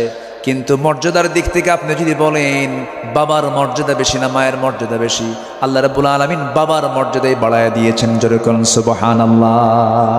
অর্থাৎ বাপ মা দুজন হলেন 2 চোখের মণি। সুবহানাল্লাহ বলেন। বাপ মাকে সমান চোখে দেখবো আমরা, জোরে বলি ইনশাআল্লাহ। অনেক সন্তান আছে মাকে কাছে টানে, বাপকে দূরে রাখে, ঠিক না? আবার কিছু কিছু মহিলা আছে ছেলেদেরকে সব কাছে টেনে নিয়ে বুড়াকে দূরে রাখে, এরকমও কিন্তু বৃদ্ধা বয়স হয়ে যায়, ঠিক না? একটা ফ্যামিলির মূল গার্জিয়ান হচ্ছেন বাবা। বাবা বাবা, আল্লাহু আকবার বলেন। যে পরিবারে মহিলা মুরব্বী হয় খুব শান্তি। আস্তে কয় বলেন, শান্তি। মুরব্বী হতে হবে কার? বলেন, নারী না পুরুষকে?